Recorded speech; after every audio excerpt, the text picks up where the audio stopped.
بسم الله الرحمن الرحيم الحمد لله الذي هدانا لهذا وما كنا لنهتدي لولا أن هدانا الله.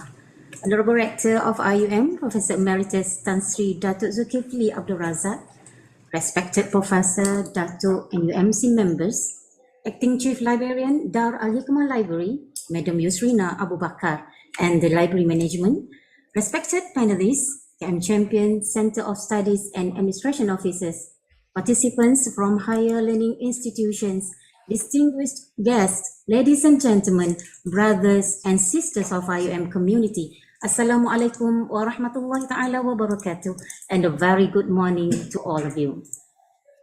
Ladies and gentlemen, we welcome you to this forum entitled Knowledge Management for Organizational Sustainability, organized by Knowledge Management and Repository Section, DaHL Library, IIUM. Streaming live via Zoom and the official IIUM Library YouTube channel. I'm Latifah Ramli, Senior Librarian, your host and moderator for this session. To gain barakah for the event, let us begin our forum by reciting the Kitab Al-Fatiha.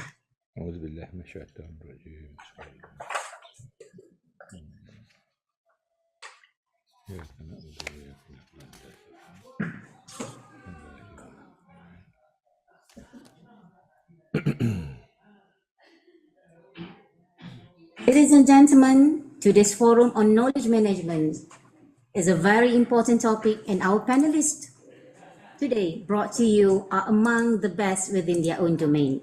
Knowledge management, if I can say in brief, is to provide the right information to the right people at the right time, as well as enable capturing, sharing, use and reuse of useful knowledge.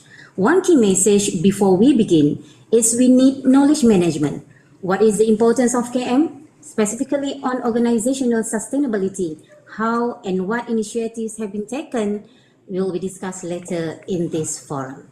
And without further ado, it is my great pleasure to invite IIUM Rector, Professor Emeritus Tan Sri Dato Dzulkifli Abdul Razak, to provide his opening remark and set the context for this very special event. Please welcome Tan Sri. Thank you very much, Sister Latifah, moderator, and also the host. Bismillahirrahmanirrahim. Alhamdulillah Rabbil Alamin. Wassalatu wassalamu syafil anbiya mursalin Sayyidina Muhammadin wa ala alihi wa sahbihi ajma'in. La hawla wa la quwwata illa billah. Fellow panelists, Assistant Professor Dr. Zabeda Abdul Hamid, Brother Hairuladzhar, Muhammad Hamdi, Brother Arief, Amron, Ariffin, our own acting librarian, Madam Yusrina, colleagues, brothers and sisters, ladies and gentlemen.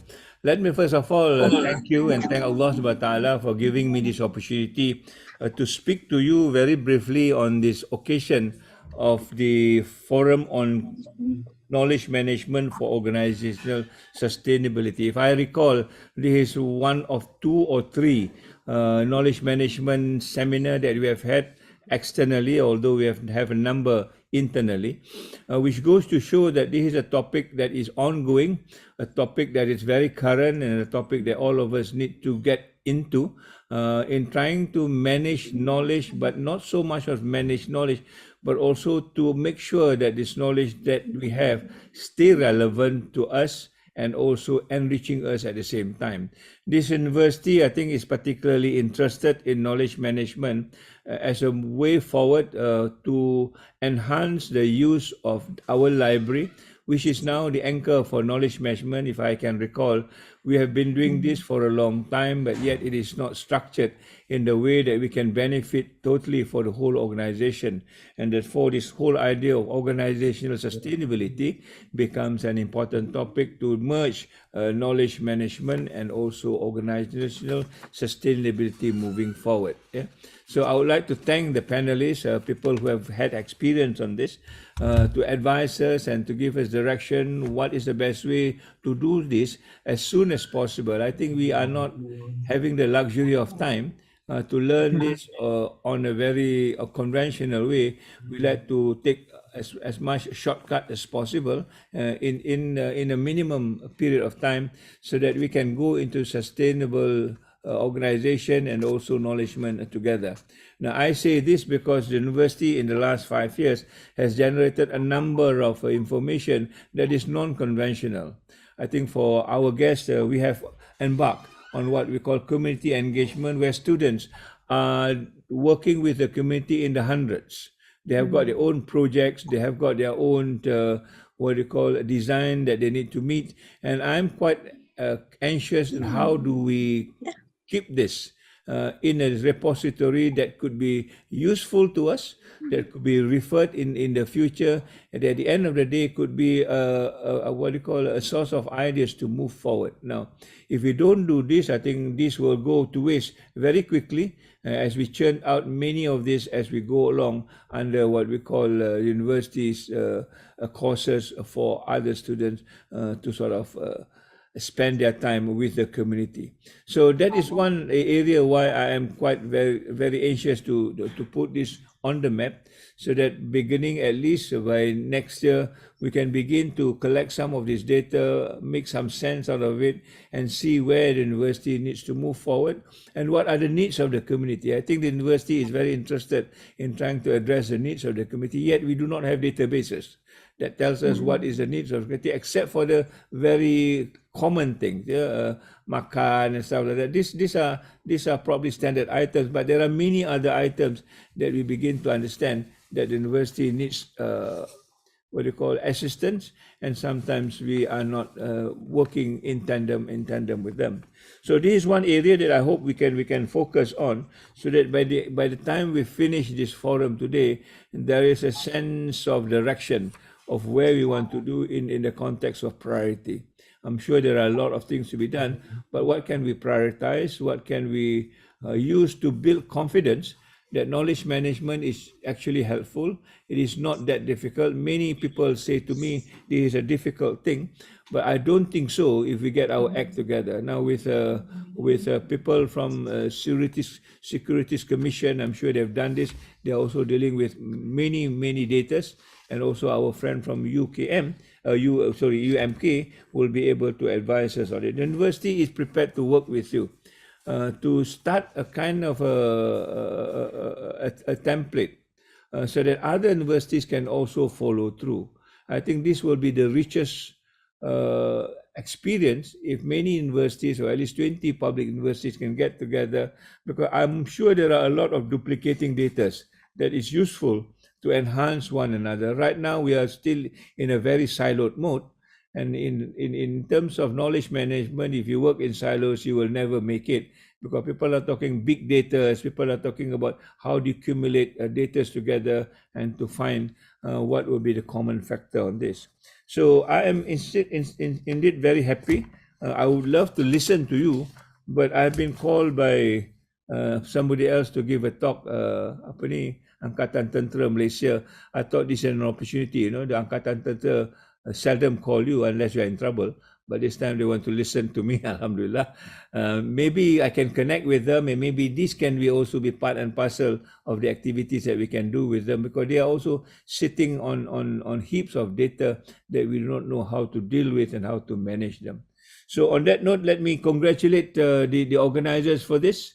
Dr. Zabeda in the lead, and also the library, Madam Yusrina, and also Madam Masita Abdul Rahman. And I hope this will be another venture for us to move forward. You can count the support from me, and we will do as much as possible in trying to make this happen in the quickest time possible. So on that note, let's pray and dua to Allah subhanahu wa ta'ala that we are given this wisdom and also the courage to make this change, and particularly to do it in the context of what Islam requires us to do. The data that we collect, I hope, will be a data that is sensible to us, that enriches us, that also makes us a good Muslim as we move forward, inshallah. So on that note, on Lafa Bismillahirrahmanirrahim, I delightfully launched this, and hopefully that we will come out with something important for us to share and work together. I will thank the participant, I will thank the speakers, I will thank also the donors who are helping us to make this a reality today. So wabillahi taufiq wa hidayah, wassalamualaikum warahmatullahi ta'ala wabarakatuh, and have a good forum, insyaAllah. Thank you so much, Tan Sri Rector, for this wonderful opening remark. And Thank you. I believe that you have set the context, okay, for this very special event, and from this actually we can discuss later, and we'll hear from our panelists their experience. We have all three of them from the different world. I mean, one from the our lecturers for academics, and then we have the library also point of view, and then we have from the industry. We brought three panelists, which is we hope they can explain and discuss to give ideas to all our participants today. So thank you so much once again, Tan Sri, My for your pleasure. wonderful opening remarks. Okay, all the best. Assalamualaikum. Thank you, Tan Sri. Ladies and gentlemen, Alhamdulillah, I can see we have quite a number of spectators. But before we dive into the panel introduction, okay, so I want you to greet us first, okay?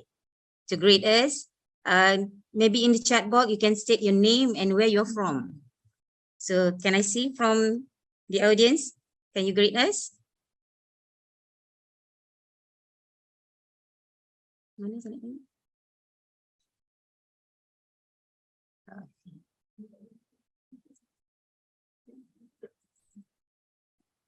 Okay. Do you have anyone from YouTube channel, maybe? Can you state your name, where you're from? The chat is disabled. Oh, chat is disabled. Can I see the chat? Yes, yes. Oh, the chat is disabled. Oh, unfortunately. So maybe later. All right, maybe later. We'll see who's there. Because we have a lot of spectators today. I believe that we have about 180 something participants today with us. Okay, so inshallah, I think we proceed with the session. So our goal today, ladies and gentlemen, is that whatever your role is in the organization, that you will come away with something, a new idea, a fresh perspective, maybe a new strategy that you can apply to be more successful in your organization. So here's the format or the flow of the session to give you an idea of what to expect from today's forum. Okay, we have three panelists with us today, so I will be dividing the session into 4 rounds. All right, the panelists will be speaking for 10 minutes for the first, second, and third round. And at the fourth round, we will open for the floor for question and answer session. Okay, so the session will be, inshallah, for about 15 minutes. Ladies and gentlemen, moving on, let us begin this forum by introducing our guest panelists. Joining us today is our first panelist, Dr. Assistant Professor Dr. Zabeda Abdul Hamid. Okay, how are you, Doctor?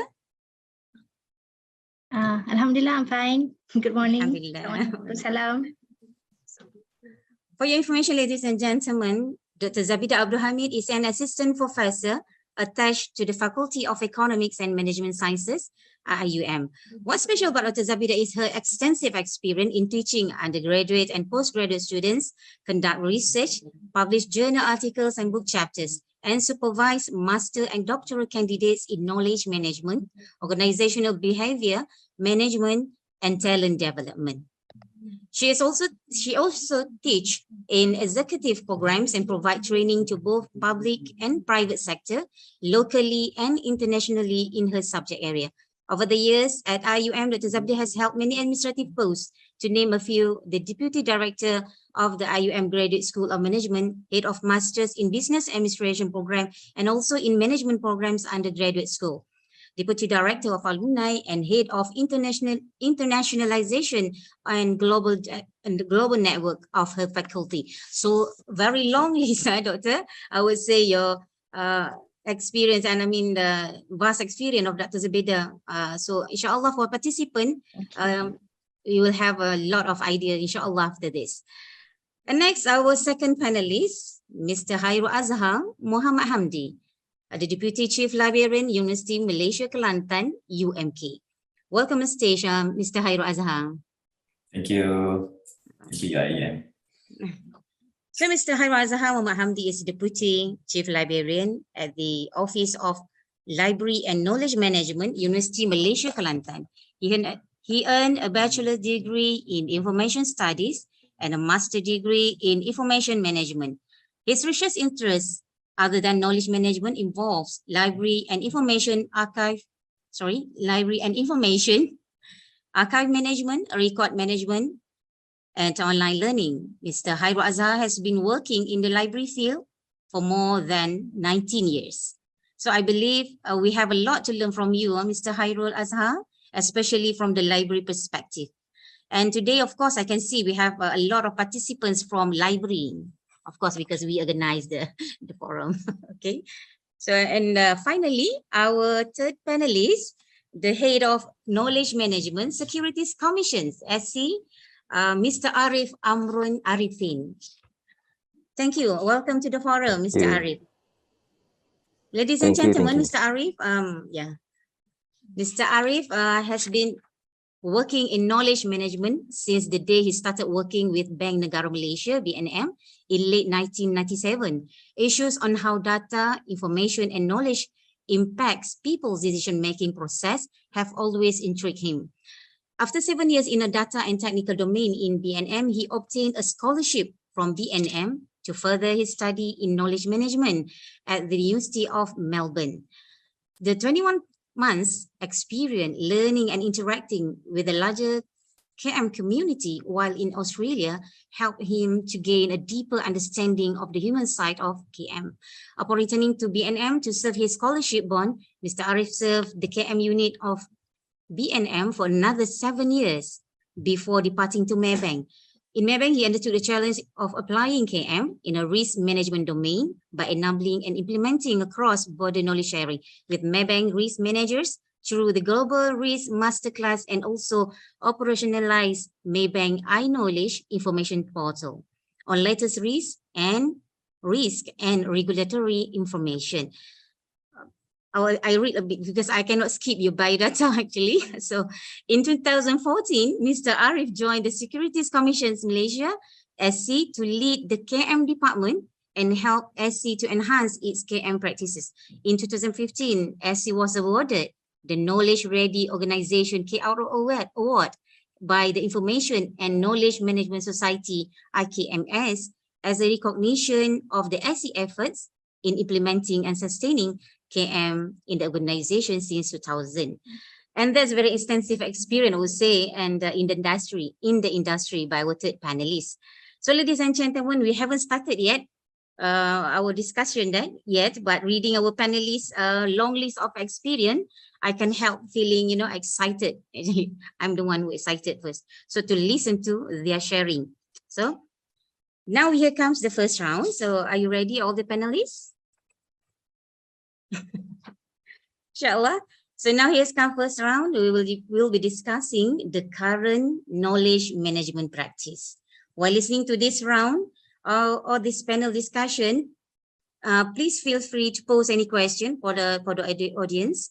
To pose any question if you have, and we will read through to our panelists during the Q&A session. You may pose an open question, or you may direct the question to the panelists of your choice. Okay. So Dr. Zabeda, for the first round, okay, could you please elaborate first on the knowledge management based on your perspective, and second, how you view the current KM practice nowadays? Okay. All right. Thank you very much, Madam Latifah. Assalamualaikum and a very good morning. All right. Inshallah, I will give you some perspective or a brief overview of my perspective of the current knowledge management practices. I have prepared slides as it makes it easier to explain. Okay, let me just share my screen 1 second. All right. Is that okay? Yes, yes, we can see it. All right. Okay. Okay. So Bismillahirrahmanirrahim. All right. So in terms of a brief overview, right, on knowledge management, first of all, I think I should explain just a little bit about knowledge in organizations, right? They can be found in tools or technology within the company, for example, databases, software, right, online platforms that the company uses.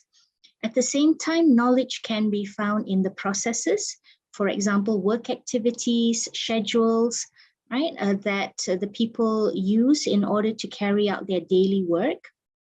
But more importantly, the knowledge is in the people, right, the people in the organizations. And that is a critical factor where if, na'uzubillah, if the person were to leave the organization, the knowledge will walk out the door with them. Right, so that could lead to a potential brain drain. All right, so the thing now is, how do we find a way to make sure that all of these can work together, right? And this is where knowledge management comes in. Okay, so in my opinion, right, there are many, there are many theoretical definitions, many academic definitions of knowledge management, but in my perspective, to simplify it, especially for organizations, knowledge management is about managing your knowledge in a way that would work best for you, right? So depending on who your clients are, right, your customers, who are your people, what kind of infrastructure you have, right? What, in terms of your corporate culture, right? So your products, okay? That is a way for you to, discover and find a way to see how the knowledge in your organization, whether it's from the tools and technologies or the processes or all the people, can work together to make your company more efficient, more effective, and obviously coming back to organizational sustainability, right? Longevity and sustainability. So I have, I have a diagram, right? Sorry, not diagram, some questions, right? That people can ask themselves, especially in their units or even individually. And that's one thing about knowledge management, is that it covers all levels of the organization. It's not just upper management that has to think about these issues, it's also the individual employees. And these questions could be the starting point, right? When we ask ourselves, like, how do I acquire my knowledge, right? Where, from where or from whom do I acquire this knowledge? Which databases do I access, or which portals, or perhaps which training programs do I normally attend? Who do I normally speak to, right? And after we have that knowledge, we also need to think about how do we modify our knowledge, because we can't just copy and paste, right? Knowledge that we get, we can't just apply it directly in our organizations or units. It has to be modified to suit our products, our customers, right? Our corporate culture, right? So there has to be adaptability as well. And then after we've modified it to suit what we need, right? How do we apply it? Where is it going to be applied? Who will be responsible? Yeah. And then we have to ask about the knowledge that we have gained. Where are we going to store it? And how are we going to store it? Is it going to be stored in files? Is it going to be changed or created into a procedure, right? Or a process? It could also be applied as a rule or regulation, right? You can sometimes have it as a report in a filing room, right? So you would have to really determine which knowledge will be stored in what method or capacity. And the issue about storing knowledge somewhere is, can it be easily retrieved, right? Not just by me, but by others who may need that knowledge. Yeah. So can that stored knowledge be easily retrieved? Would people know where it's stored? Will people who need it, other people who need it, can they access that knowledge as well?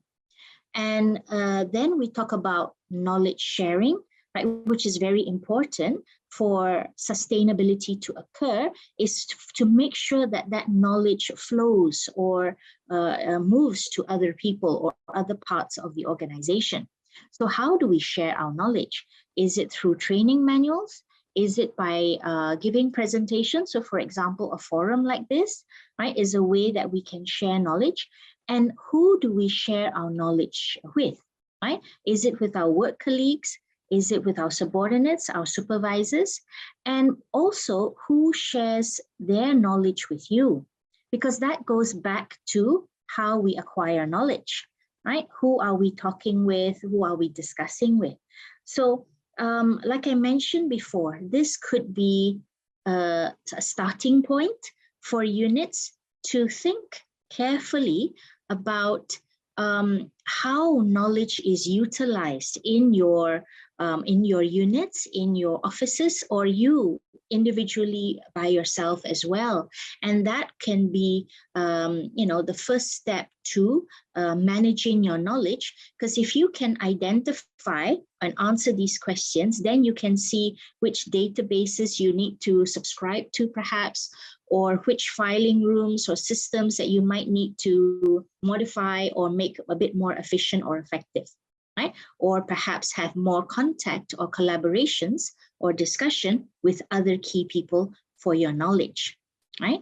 Because if we look at this, this is just a simplified diagram of the knowledge management system. And you can see that knowledge, right? Knowledge management overall, we talk about knowledge acquisition, knowledge modification, application, retention, sharing. Knowledge kind of like moves around. It's very fluid, right? It flows in a different shape or form and in different capacity, right? So we would need to determine, right, how it's going to be moving around and where will it move around and in what form, right? But the most important thing that we have to remember is, how can I easily find the knowledge I need?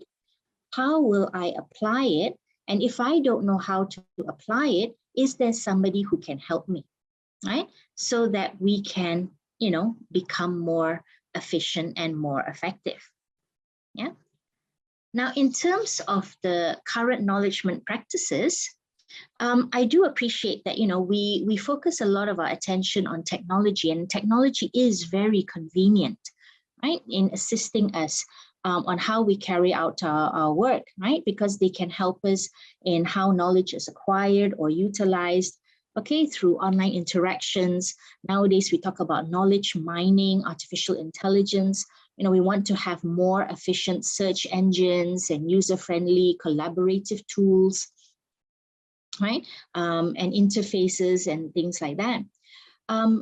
For me, I guess I'm more of a kind of like a people person, right? So for me, the focus should also be on the people and the organizational overall, right? So what do they need in order to achieve their goals? So it should be based on the capabilities and capacity of the organization, right? Because it's no point in having the latest technology in the world, but then the staff are not willing to use it or they don't know how to use it, right? So you have to build it on that.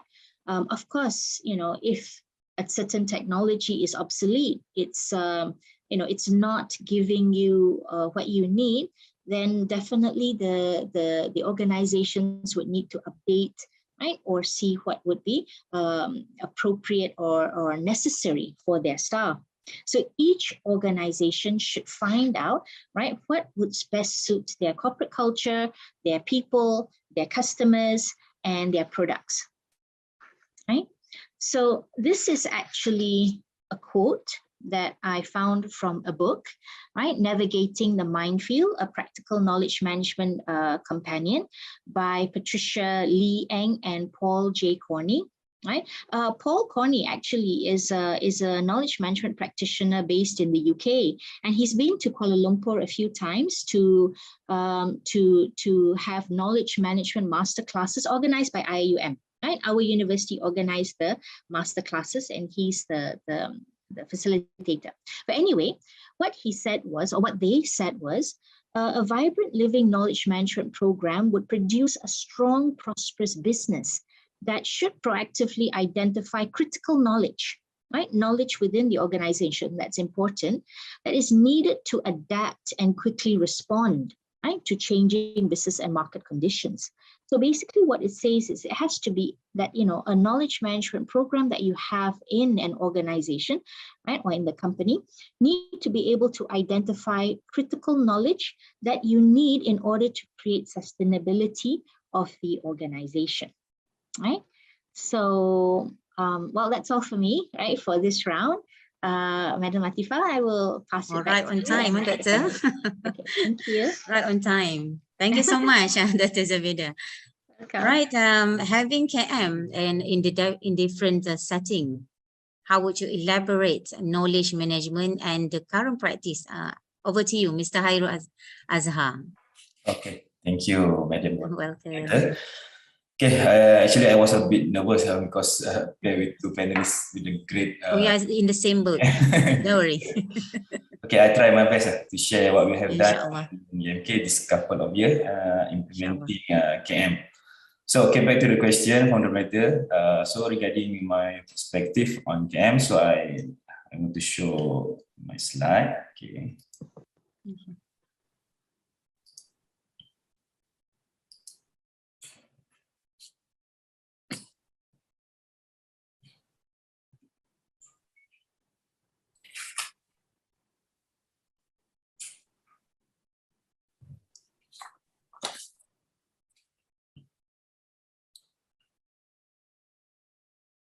Okay.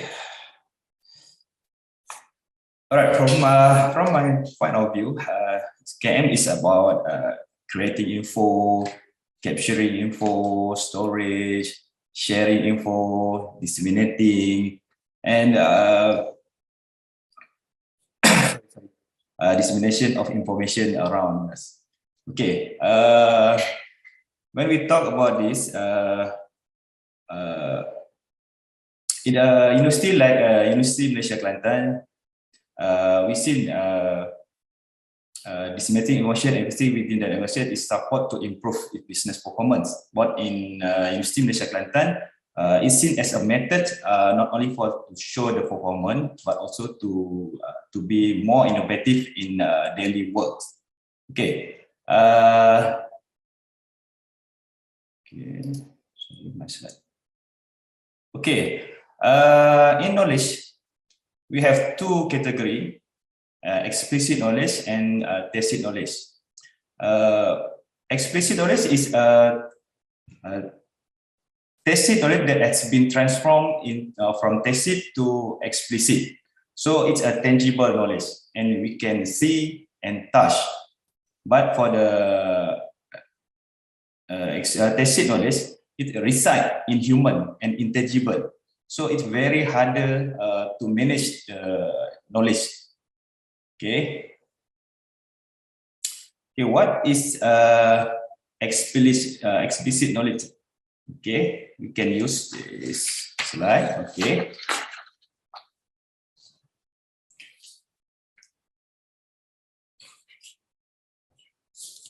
Okay, explicit knowledge is a document, like a document, books, article, report, databases, and video, etc. So for the UMK itself, we have already identified 14 knowledge assets from book publication, conference, index, non-index, experience, hobbies, and 14 thesis and talents are in standard operating and standard report and proposal.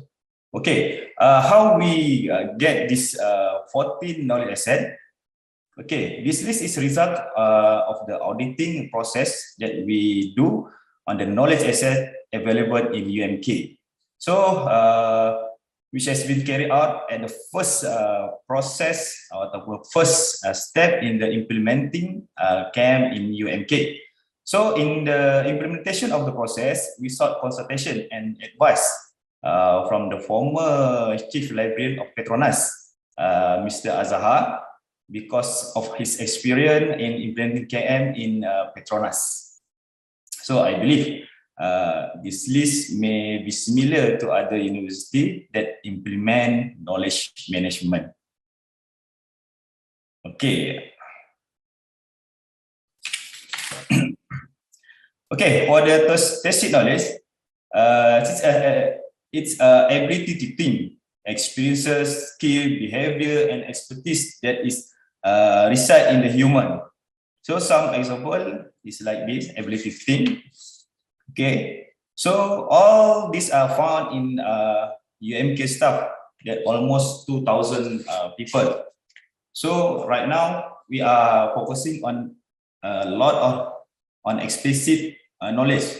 So the existing tacit knowledge may just disappear because staff come and go. So I realized that we need to encourage people to take advantage of this tacit knowledge, because this tacit knowledge is very crucial to us to get the knowledge from the people who can come and go. Okay. All right. Good, eh? Okay. For me, for this round, I think that's it for this round. Okay. Thank you, moderator. Thank you so much, Mr. Hairuladzhar. Yes. It's very, of course, the tacit knowledge and the explicit knowledge is very important to capture the knowledge, inside which is reside in the staff itself. So we need to, organize well. So, Mr. Arief, in your biodata, which I haven't mentioned it to our audience because it's a very long one. So you have stated that you are passionate about promoting KM in Malaysia, right? So which is a very good, feeling, or to have that kind of feeling. And I can see a lot of initiatives that have been done by your organization, by you and your team. So from your perspective, and what is KM from your perspective and the current, practice nowadays? So please welcome Mr. Arief. Yeah, Mr. Hairul, share is stop. You can please stop the sharing. Yeah. Thank you, Madam Latifah. Okay. Assalamualaikum warahmatullahi wabarakatuh, and good morning, everyone. Yep. Okay, I'll just answer a bit of one Latifah's feedback just now. Yes, knowledge management is something that is very close to my heart, because I've been influenced by one of these author called Rena Ali, talking about how knowledge can actually alleviate the level of the organization, similar as how knowledge alleviates as human being status. So it is something that why knowledge management is very close to me. Okay, to go on with this presentation today, I think I'll bring in the perspective from the industry, particularly on the practice side, where how we look, knowledge management is actually deemed to be an asset to the organization. Yeah. Okay, when it is an asset, what happens is that it needs to be managed and kept properly. Just like when we have our own asset in our house, our vehicles and everything that we've got. So how does knowledge management actually help organization to manage their asset? This is very important. So if we look at knowledge management, from what Professor Zabeda has mentioned, theoretical background, it is still the same. Okay, and what Hairuladzhar mentioned about the tacit and explicit knowledge, it is still the same. So this is a field that has already matured quite well, but knowledge management is still evolving. Okay, one evolution that I can say at the practice level is the introduction of the ISO 30401 KM standard, introduced in 2018. This is very important because in all of these ISO standards, they talk about 7 key elements, which is the organizational context, the strategic, why you need to have this standard. Second, you look at how planning is done properly. As an organization, planning is key. Second, third, we're looking at support and also operation. That's third and fourth. And then we look at organizational performance. Then we look at the monitoring part of it. So these elements are also critical to knowledge management because we are part of the organization. I really suggest for those who are interested to implement knowledge management properly, have a look at 30401. Of course, the document is difficult, but there are people who actually can have a chat with you how to actually look at this KM 30401 and use it as a guide rather than as for certification. The other thing is that knowledge management still focuses a lot on capture. However, capturing is not just that. Most of the time, knowledge management in the past always talking about capture, creating databases, creating repositories, and everything is being brought in. But how about creating new knowledge from the existing knowledge, curating them so that it can be reused for other people in the future? There is also this concept of how the knowledge that is being captured has a reusability index. How reusable are those knowledge that we've captured? Let's take normally we do in organization records management. We capture all these files. Question is, if someone in the future, 10 years down the line, were to look into the files, how can one make sense of what happens in the file? There are efforts by other organizations like in the World Bank who looks at past projects documents, then actually, trying to understand what is in those files, in those projects, and take out lessons learned, context, so that it can be repackaged for future use. Particularly if the project is a long-term project, and as we know, World Bank does that. Some projects are 10 years ago, what happens to it 20 years down the line? Okay, it is not just merely about capture. So this is a concept that we really need to understand from a KM perspective, because sometimes we get caught. Everything is about capture. Okay, and one thing that is evolving right now is that knowledge management, big data, artificial intelligence, machine learning, these are not alien concepts. It is now the time for KM to actually connect the dots with those in the data realm together with machine learning and artificial intelligence. Why? Because data alone, doesn't make sense. So who is making sense of the data? People from the knowledge management field connects the dot together from the people in the business. So that when we implement AI, we implement machine learning, we can achieve higher level of automation. Okay, so that's more or less where I'm taking knowledge management from a KM perspective in the practice world. Thank you. Oh, thank you so much, Mr. Arief. So I get one word when you say that KM is not merely capturing the knowledge, but can that knowledge be reusable? That's a very strong word to end your this round actually. So next for the second round, thank you. Right? We'll be talking about KM for organizational sustainability. Okay. So there was an article written by Rebecca McNeil stated that the scope of a sustainable campus could include anything from greening facilities, increasing environmental education, integrating sustainability priorities into purchasing policy, and an endless list of other considerations. Given the breadth that sustainability could have on a university campus, employing tools to help manage this goal, will create more effective and immediate change. Okay, one possible tool is knowledge management, the practice of capturing, organizing, and storing information. So based on this statement, Mr. Hairuladzhar, how do you think, okay, KM can be applied to ensure the sustainability of an organization? And based on your experience in KM, what are the major challenges in implementing KM? So over to you, Mr. Hairuladzhar, for the second round. So, yeah, share this. Yeah.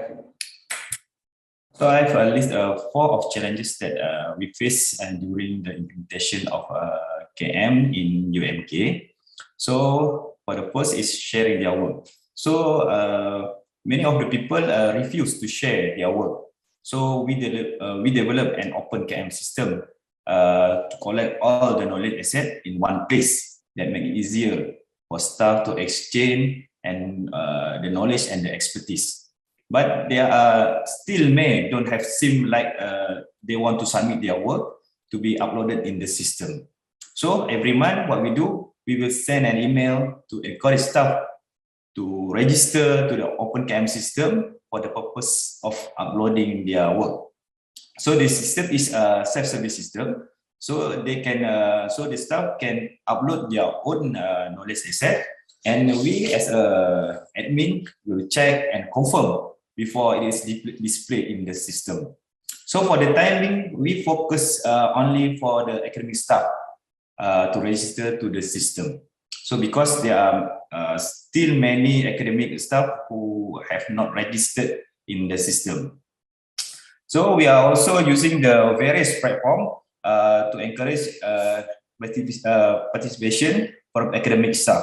So we use UMK executive meeting, Senate library meeting, UMK archive meeting, UMK press management meeting. So we took the opportunity that the space in the head librarian was one of the members of all the meetings.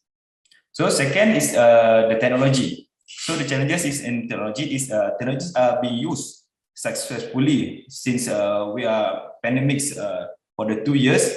Those from desktop video conferencing such as Google Meet, Zoom, Webex, Stembian, and so on. So we had to understand. So the challenges is we need to understand and be skilled in the handling of all this technology to make sure there were no problem while we are handling this technology. So the third challenges is seasonal. So what is the seasonal? So the use of KM system seasonally when it near the end of the year, because when the process of filing and what we call LNPT annual evaluation mark for the purpose of purpose of promotion. So at the UMK we use the My Scholar system. We managed to develop this My Scholar system managed by the library for evaluation of the academic staff by including all the writings that has been published. So the system will become congested every time at the end of the year because high usage of these people or staff. Okay, and fourth challenges is too many system we have developed, but it's a standalone and not connecting every single of the system. So we have actually we have a 6 internal database system, OpenKM for storing knowledge asset. We have a Discord, what we call digital spatial collection. To keep published material and intellectual property of UMK. We have EPUMs, past year exam paper, it's for student, and we have My Scholar that I've been mentioned earlier. It's for consists of all academic publication were published with the affiliation of University Malaysia Kelantan. We have My Records, storage of public record for UMK, and we have e-media. What we call that? Store audio, video, newspaper, and cutting photo of UMK. Okay.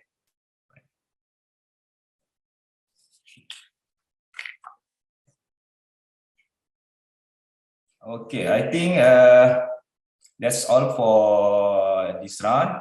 The 4 challenges I have already mentioned. Okay, thank you, Madam. Thank you so much, Mr. Hairuladzhar. Okay, one of the challenges you mentioned is sharing the works. I mean, by the the community. Okay, so I think I couldn't agree more on that because of course we have that one is a major of challenges actually to, call all the community to share their works with us. Actually, okay. So now we move to the second panelist. Let's hear from Mr. Arief once again on how KM can be applied to ensure the sustainability of an organization and what are the major challenges in implementing KM. Please welcome. Thank you, Madam Latifah. Yeah, welcome. Okay. I've been posed with two questions over here. First one, we'll be talking about sustainability of the organization. And second part, which is key challenges when implementing knowledge management.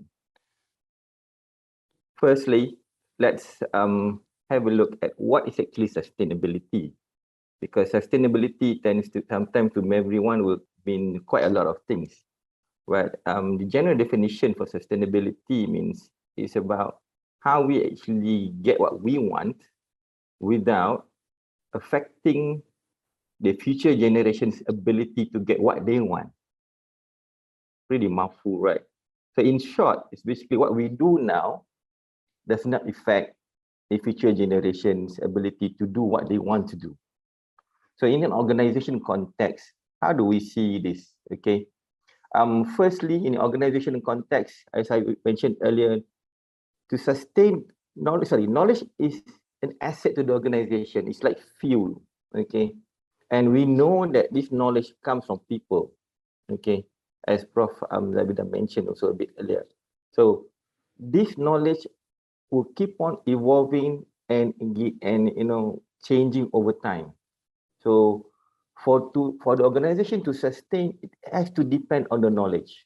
And we know knowledge has two bits, explicit and tacit knowledge. Okay. So the key challenge for the organization, how do we make sure that knowledge is properly kept, stored, and then managed properly? Okay. So KM does that quite a lot. Okay. First thing KM helps is to make sure that the organization remembers what the knowledge that they've got. This is where a lot of the capture bit comes in. Okay. So if we don't capture all these records, in my organization is also part of the federal government. So records management is very, very important. Okay. Managing the records also is very important because we have to make sure that records don't leak out. We have to manage it so that this one is referred to the right people and so on, and not it goes to the right people most of the time. If not, something that leaks into a bit of trouble. Okay, so remembering those knowledge is very important. Second, how do we use this knowledge to actually coordinate our activities? Okay, we do a lot of things in the organization. It's a lot of function, but sometimes those functions works together within a group of people. If these people do not get the information that is needed at the right time for them to do their work and make the right decision, then coordination will be a bit of a challenge. So KM helps that. How KMs help that? First, once we capture it, we make it available, it has to be shared properly and timely. Okay, and remember, coordination sometimes is time critical. The decision needs to be made there and then. But if the right information is not arriving at the right time, maybe a wrong decision can be made. Okay. And lastly, as an organization, our ecosystem changes, our environment changes. If you remember, during COVID, what happens? People suddenly have everything is standstill. So KM needs to evolve and learn and adapt and get the organization to also learn and adapt. So KM can bring in all this external knowledge, all these external stimulants, and then bring it back and be shared back to the people so that people can actually, hey, this is something happening in the market, something happening in the ecosystem that needs to be looked into. So who can learn on this? Who knows what? Okay, so knowledge management helps to connect the dot for all of this so that the organization can actually learn and adapt so that it can proceed and sustain towards the future. Okay. So what are the major challenges that we face in implementing knowledge management? From my experience, one of the key challenges that I've seen when people wanted to implement change, even sometimes from my part, is that the first one is the unclear strategic context. Okay, when we're not clear about why we want to implement knowledge management. Okay, if we're not clear, then how do we implement knowledge management? It's like, I don't know what I want to eat, but then I go to the restaurant and I want to order something. I don't know what I want. So it is really not right, because sometimes the tendency for many organizations is that you jump on the bandwagon. Hey, the other organization is implementing knowledge management. Yes, we must also follow them and implement knowledge management. But the question is, why are you implementing knowledge management? So we need to look at the problem statement. What is the problem we're facing about when we talk about knowledge? There's some questions that Prof. Zabeda highlighted earlier in the presentation. Is very important. In the KENMS standard also, there are questions that is asking readers of the ISO standard on the organizational context. Why do you want to implement this? Okay. Second challenge that I've seen a lot is that not taking stock of what knowledge the organization has. Like managing an asset, normally what we do with an asset, we do a stock take, right? Do we do a stock take of our knowledge asset, our knowledge in the organization? Challenging? Yes, very challenging. Why? You've got those in the tacit domain. How do you classify that? How do we actually identify that? How do we know that that knowledge in the mind exists? Basically, we can do a map based on everybody's expertise. Everybody comes into organization with various types of expertise and competencies. In the HR domain, there's this competency dictionary, it's already there. So we can work, KM needs to work with people in HR to actually identify that. How about those in the document data domains? We can always do, an inventory list check. But normally, I would suggest that we look at the knowledge audit domain which can look into all of this, because knowledge audits would actually identify all of this in general, and then after that we can deep dive. The next one is that I see challenges in implementing knowledge management is when we in KM have poor mandate. Poor mandate means it connects with the first one. We establish a knowledge management function, but then the mandate was not given properly. Knowledge management team is not told or given the power to actually do a knowledge audit. The knowledge management team was not given a power to do a stock take. The knowledge management team not given the power to actually engage with the line department to understand their knowledge needs and so on. So because of that, the knowledge management function seems to be a white elephant in the organization. And that is very challenging. So the key to this is that knowledge management teams, first, we have a clear strategy objective, then get ourselves to the management table so that we can actually listen and understand what they want. And lastly, getting the right people is a challenge actually. I've worked in this domain, and getting the right people with the right sets and competencies, not just for knowledge management, but throughout the knowledge management value chain can be a challenge. So organization needs to look into this. How do you build competencies in the field of knowledge management, and what level?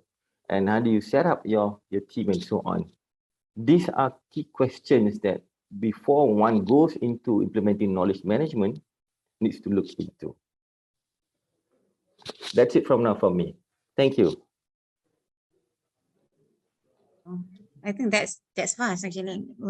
We hope to hear more actually from Mr. Arief. Okay, so thank you so much, Mr. Arief, and I think it is a very interesting explanation, and I believe that our audience also learned a lot from your experience and also your presentation now, and on how to ensure the sustainability of an organization, and the challenges also, we learn a lot from that, inshallah. So coming up next, our third panelist, Dr. Zabeda. Are you ready, Doctor? Yeah, okay. All right. So let me say, okay, as an academician, Dr. Zabeda, you have conducted research, of course, and published journal articles more on on knowledge management. So how do you think the sustainability of an organization can be ensured through the application of KM, and what are the challenges from your Okay, experience? I'll do my best. Of course, mine is academic. I probably can't come up to the bar level of Mr. Arief's explanation. But again, as usual, I tend to focus on people and trying to simplify things, right? So in terms of KM sustainability, for me, I think that one of the best ways is talk to the people. Right, talk to your staff, or let the staff talk to each other, because the staff, or in the units and the departments, they know best what's happening in their offices. They know what works, what doesn't work, and they may have some idea or suggestion on how to make things better, how to make things a little bit faster, right? So allow them the opportunity to make these necessary changes. So perhaps a little bit more decentralized decision making should be allowed, right? And this is not just in a university level, it could be in any company, because I have researched in a variety of industries, and this is something that seems to be quite common, right?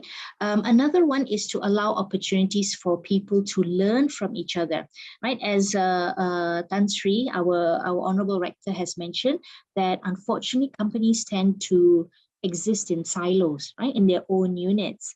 So they may not know what other units are doing, right? They may not be aware of certain best practices, perhaps.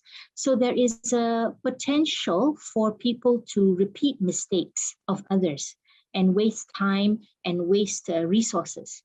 Okay, so if there is a way for people to break down these silos and learn from each other, right? That could be a way. So one example, I have suggested to a company before, is if each unit has like let's say the lobby of the building or somewhere, we have a poster exhibition of each unit, right? What they do and what are their best practices, so that people walking around can see what the units are doing. Because I have to confess, there are many units in this university which I'm not even aware of, right? They're aware they exist, let alone what they do. Right? So if, we have sort of this exhibition, we can walk around and we can start talking to each other, right? Talking to each other. And so that, that opportunity for people to meet from the various units, right? To have a best practice exhibition or something like that, yeah? At the same time, provide means of storing and retrieving necessary knowledge. So that goes back to the questions again, like what knowledge do I need? Where are they kept? Can I access it? Right? So it's again, not just me, but my colleagues, my staff, right? My employees. And again, determining what knowledge is necessary. This is something that I think Mr. Arief will be talking about, right? And he also mentioned it as a challenge, right? How do we know what knowledge is necessary? And I believe he'll be talking about certain solutions for that in the next round, right? So how do we, so I won't touch on that, right? So how do we provide, so we have to provide means of storing and retrieving necessary knowledge. Now, another one is, coming to the ISO model, right? Part of the ISO model or standard, they have a system, right? For organizations to maintain or achieve sustainability is through a continuous improvement, what they call the PDCA, plan, do, check, and act. So what happens here is when an organization has any activities, first of all, they have to plan the activities, obviously. And then after that, when they implement or carry out the activities, which is the do element, after that, they have to check, which is assess or evaluate the activities to see where are the gaps, right? Or where, where does it not meet the target and stuff, and then act upon it, meaning rectify the situation. Right? And this is a continuous cycle or a continuous process where they are always planning and doing, checking and acting. And this allows for the company or the organization to improve itself, to sustain, right? And it can help, it's continuous growth or continuous enhancement, okay? So, so this is actually the ISO 30401 that was mentioned by Encik Arief, right? And here in that document itself, it says that knowledge management is a holistic approach, right? So it means it encompasses all aspects in the organization, right? In order to achieve learning effectiveness, right? Through the organization of the use of knowledge. Right? So that means we apply it, and the objective is to create value for the organization. So what KM or knowledge management should do, it's that it should support existing processes and development strategies. So this is something I'll be talking about in the third round as well, right? So therefore it has to be integrated with other organizational functions. It cannot stand separate, right, from what kind of processes are occurring within the organization, right? So it has to be integrated and it has to support what already exists, okay? Now, as for the challenges to knowledge management, these are some of the things that I've observed, right? Things when talking with the various companies that that I deal with, and when I do training, right? I've done training for executives in corporations, and one of them is discussing with or training Japanese executives, right, of multinational corporations in Japan. And one of the key factors was that they don't know where to start when they're starting to implement knowledge management, right? So in my opinion, right, I always ask them or suggest to them to start small. Don't have to, don't have to look at, I need to do this in the whole organization, or I need to do this in my whole department or unit, right? So the challenge here is they don't know where to start. So start small somewhere, right? Perhaps it's just, for example, the filing room. Do you know what files are kept in the filing room? Is there a system of, of identifying, right? And also how to retrieve. So this is a challenge, is where do you start and how do you start? Next is intangibility. Since knowledge is considered as an intangible asset, it is sometimes very difficult to measure the return on investment, the ROI, right? That if I, let's say, a manager in a corporation, and I need to invest in a database or something, right? The amount of money I spend on that, how can I ensure that that investment will give me a valid or valuable return? And this is difficult to say with knowledge, because sometimes it takes years for you to actually see the results, right? The positive results. So it's a good thing if, let's say, knowledge management starts as a top-down directive, right? Where the management, upper management, actually encourages and supports, right, the units to undertake this knowledge management practice. Thirdly, is afraid of losing power, right? Sometimes people might not be or maybe a bit hesitant to participate in knowledge management practices because of this tacit knowledge. And they feel that the more tacit knowledge they have, right, they treat the tacit knowledge as their source of power. And they are concerned that if they share their knowledge with others, they will lose that power. Right? They will lose that tacit power and they'll become more vulnerable. However, this can be rectified if management and peers and all that actually reward people who share knowledge and they gain recognition as being an expert in that field. Right? So this will not only encourage the person to try and gain more knowledge, to continuously be known as the expert, but at the same time, it also encourages more knowledge sharing.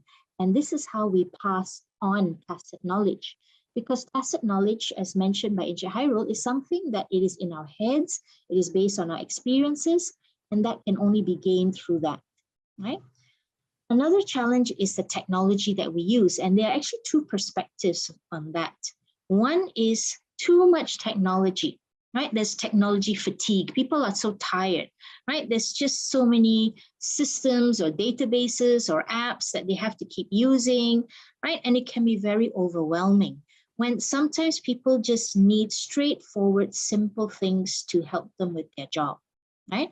But at the same time, maybe the technology that they have in the organization are not advanced enough for what they need, right? Some companies have not shifted to cloud systems where people can share larger files, right, online for people to learn. So again, perhaps that's another challenge, is whether or not your knowledge or your technology is updated enough. Okay. Another challenge is how can we ensure that people find the knowledge that they need, right? Again, going back to the questions, you have to ask your people, right? Talk to your staff, what knowledge do they need in order to carry out their work? And then after that, making sure they find that knowledge. Again, a manager might need to play a facilitator type role, right? Where they may have to tell help find contacts, help find the infrastructure, help find the necessary sources of knowledge for their staff. And lastly, we talk about updated knowledge. The challenge is to ensure that the knowledge that we are using on a daily basis is updated, it is recent, is it relevant, right? So it is a lot to take on, right? And it can be very overwhelming, but again, we start small, little by little. You don't have to do all of this immediately, but we can do little by little, all right? Thank you, Madam Latifah. Thank you, Dr. Zabeda. So if I can recap what you have said, people is the key factor. Yes. Of the success, for success of KM, for sustainability. And when you mentioned, if you don't know where to start small. That's a very key.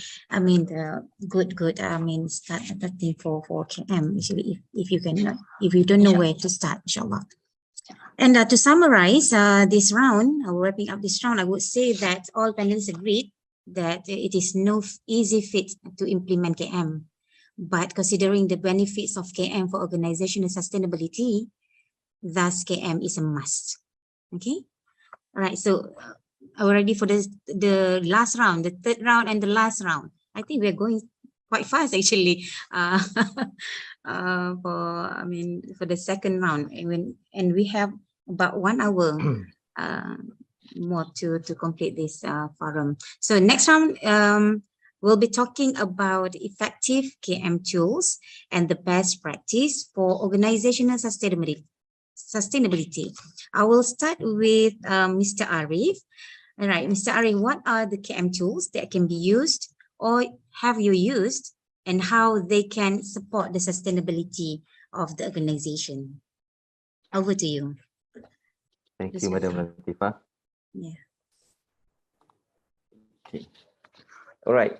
When we talk about knowledge management tools in the organization, what I can say is that the sky is the limit. First thing, the sky is the limit. There's a lot of things it can do, a lot of things that you can use. The key challenge is that the tools needs to be something that is based on your needs in the organization. Okay. If we get a tool that doesn't match up with the knowledge management pain points or the problem that we are facing, then we will not be able to implement the right tool. Most of the time, consultants in particular, in the past, tendencies that to pose a technological approach to knowledge management, build a portal, build a database, repository. But one thing that I have seen is that a lot of things that an organization do, they do not know what they don't know. That's the most challenging problem. So the first thing that I always advise organization, some of my colleagues would tell me, Arief, you tend to focus more on knowledge audit. Is there any particular reason? But for me, a knowledge audit is something that is very important. If I don't know what I'm going to be dealing with, I'm going to be facing a lot of problems. It's like going into a new area and not doing a check on what is available in that area. Where is the hospital? Where is the restaurants? Where can I find things and that? Then I'll be going into an area that is very so alien to me, and I will not be able to perform at my level best. Okay. The same for knowledge management. What does a knowledge audit do basically? Sorry, suddenly went now. Oops.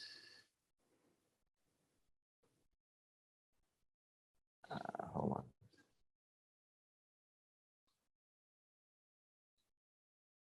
Let me get back to the slide.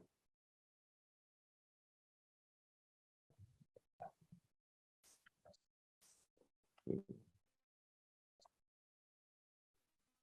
Something wrong with my presentation.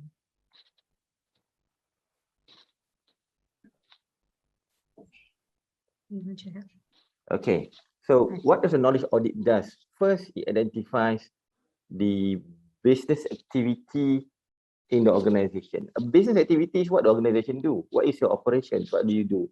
Let's say a library, what do you do? You do acquisition, you do actually circulation. What are the knowledge that is needed to do for that particular activity? Under acquisition, what are the knowledge assets? Knowledge assets can be both. First, the explicit knowledge assets, which is can be your documents, can be your processes, and it can be your competencies. Okay, competencies. Why people ask why is it competency is not tacit? Because competency can be documented. Okay, you can get your library, degree in library science. Those skills are all listed out, so that can be the explicit part. So you can identify all that. Okay. Next one, the tacit part, which is that we need to identify in order to do those particular activities, such as for acquisition. Do you need to have experience? Is there a particular skills or particular natural capability that is required? And then who actually do you work with, the network or the relationship? So from there, once we identify that, we can manage well those knowledge assets so that if there are any gaps, is there any accessibility issues, is there any risk to those knowledge assets? For example, on relationship, this particular vendor is probably not doing so well, and you need to find for another vendor. So you need to actually look into that. And the same for documents. If the records of the information you need for this to acquire those resources are not available, where do you find it? So a knowledge audit will have to identify all that. Then it gives us an understanding, oh, now I know how to manage this. Because now we can see what are we actually trying to manage. Okay. And from the knowledge audit, what can be done after that? That we can then tag, okay, who actually needs those knowledge? From acquisition, who actually use your information? Users. And then after that, when you acquire, definitely need to pay those resources.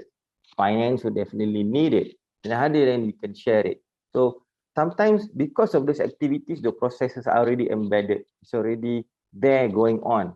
We are not aware about it, tangibly. Okay, unless you've got business process flow, procedure, and so on, then that's good. But some organizations do not have the luxury of creating so much standard procedure and instructions. In the banking sector, everything has to be done according to the standard procedures and instructions. If not, they are going to be audit flags, compliance flags to those activities. But in many organizations' case, many small and medium enterprises, I guess in large corporations also, some of the changes to the procedure and instruction do not happen quickly. But things tend to get a bit more fluid. Then there are pockets of information and knowledge sometimes gets missing. Sometimes knowledge is not identified properly. It's kept within one particular server and nobody knows it. Only people who works on it. So how do then we actually, but through the knowledge audit, we can identify, flag it up, and then quickly manage it. The other tool that we can actually use quite a lot in terms of sustainability is lessons learned. And we talk about lessons learned, basically looking at both tacit and explicit knowledge. Okay, in a simple term, lessons learned means we learn from past initiative, what actually happened to that particular initiative, what went well, what went so well that needs to be changed, and then what are the things that we can actually continue to use it, which is good, so that this can become insights for future reference. When I talk about reuse, this is one of the things that we can actually enhance the reusability of the knowledge. Okay, let's take for example the organization of this particular forum. There should be a lessons learned on this later on, maybe within a week's time, to look at what we did so well, what that can be changed and enhanced, what can be retained, so that when we do the next one, there will be, oh, we've seen this scenario before, and we've learned from today's event, things that can be changed, so that when we do the next one, we can actually do it. And this is so in line to the next one, which is called an after action review. After action review is a smaller bit of lessons learned, but it is more fluid in the essence that we do it immediately after an event. It can be verbal, it can be documented, it can be captured, but it also answers three key questions. What was planned? Okay, and then what happened? So the story needs to come out, and finally, what can be improved. So this can be gathered from all the team members immediately, which then can be used for the lessons learned in 1 week's time later on. So these are the, some of the things that we can do. Down below, okay, on the top three, things are a bit more tacit in nature. Okay, because there's an element of tacit knowledge inside. As we go down the tree, are those who are, you know, technology dependent, more explicit knowledge base. The first one is online collaboration platform. What Prof Zabeda mentioned about, you know, getting to the cloud. There are systems like Microsoft Office 365. So I had to mention the name because that's something that it's quite common nowadays. Many organizations go onto those kind of platforms, even, you know, Google Workplace and so on.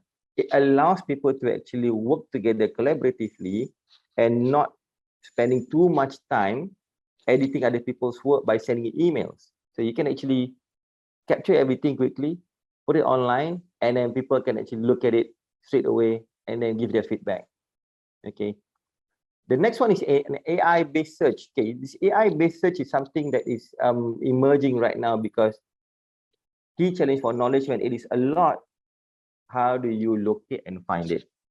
Okay, we used to think that AI-based search is very expensive, very difficult, but there are service providers outside there who actually provide organization for a trial, for about a free trial for about 1 month or 2 months, and then you can decide later on. And it can be on a subscription-based model.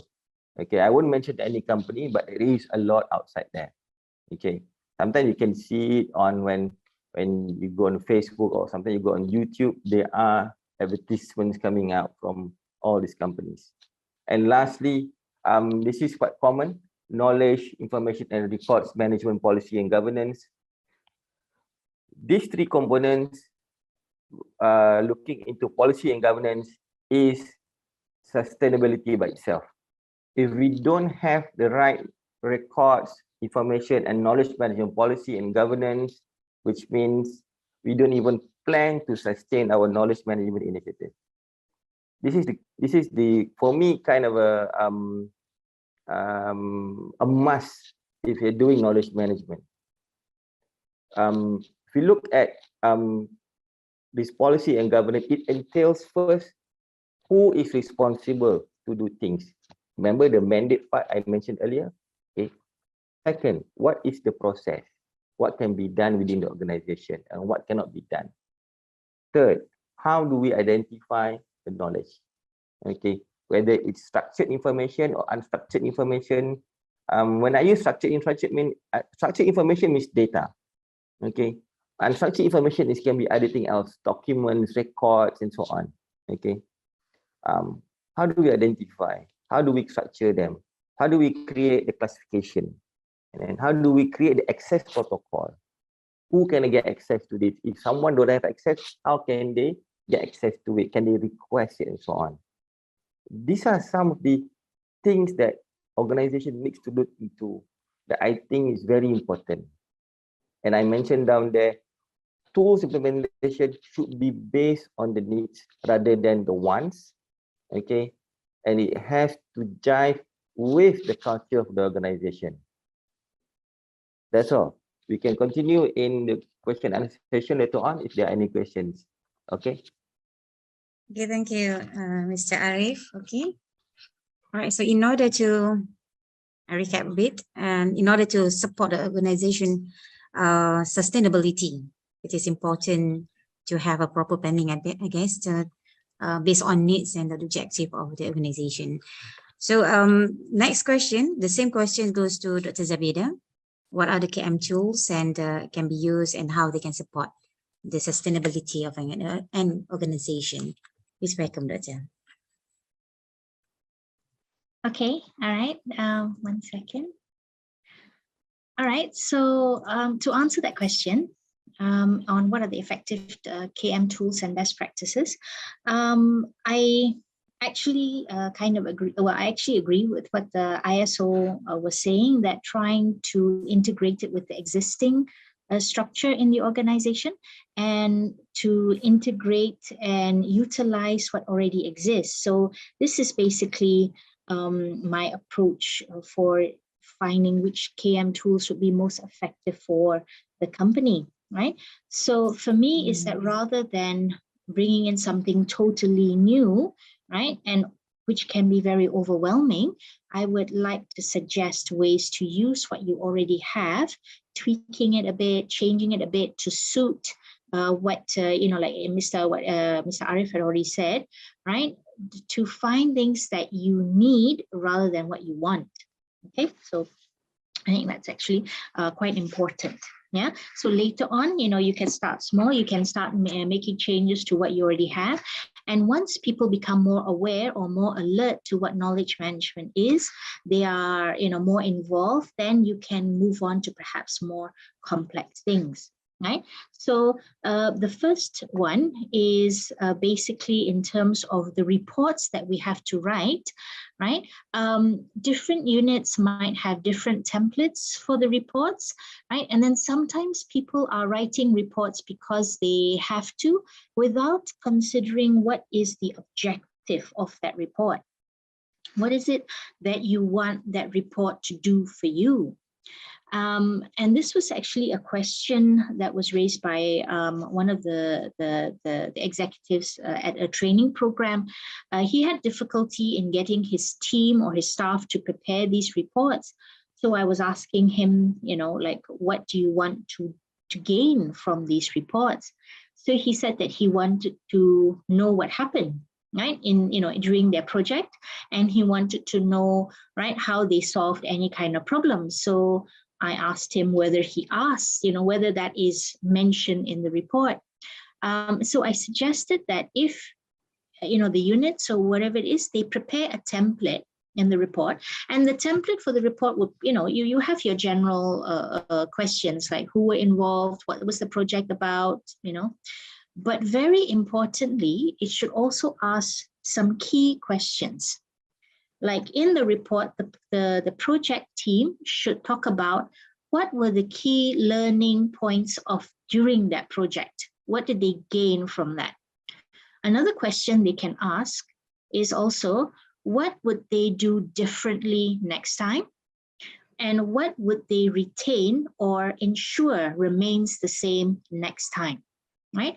So when they prepare the report, they can see, again, because this will help with the ISO plan, do, check, and act, to identify the gaps. When they say, what will they do next time, differently next time, is them evaluating what happened and identifying the gaps to rectify, right?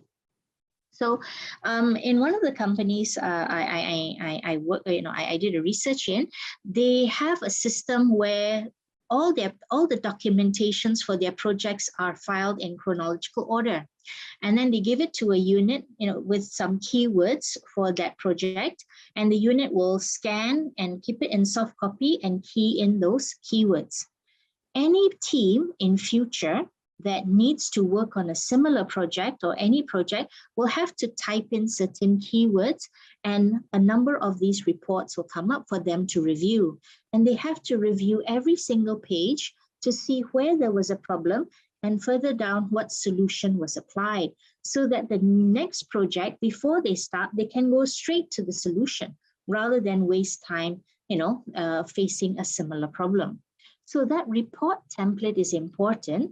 If we can identify what problems were faced during the project and what was done, then future teams can look at the report to see what to avoid right from beginning. So this can increase sustainability. The next is minutes of meetings.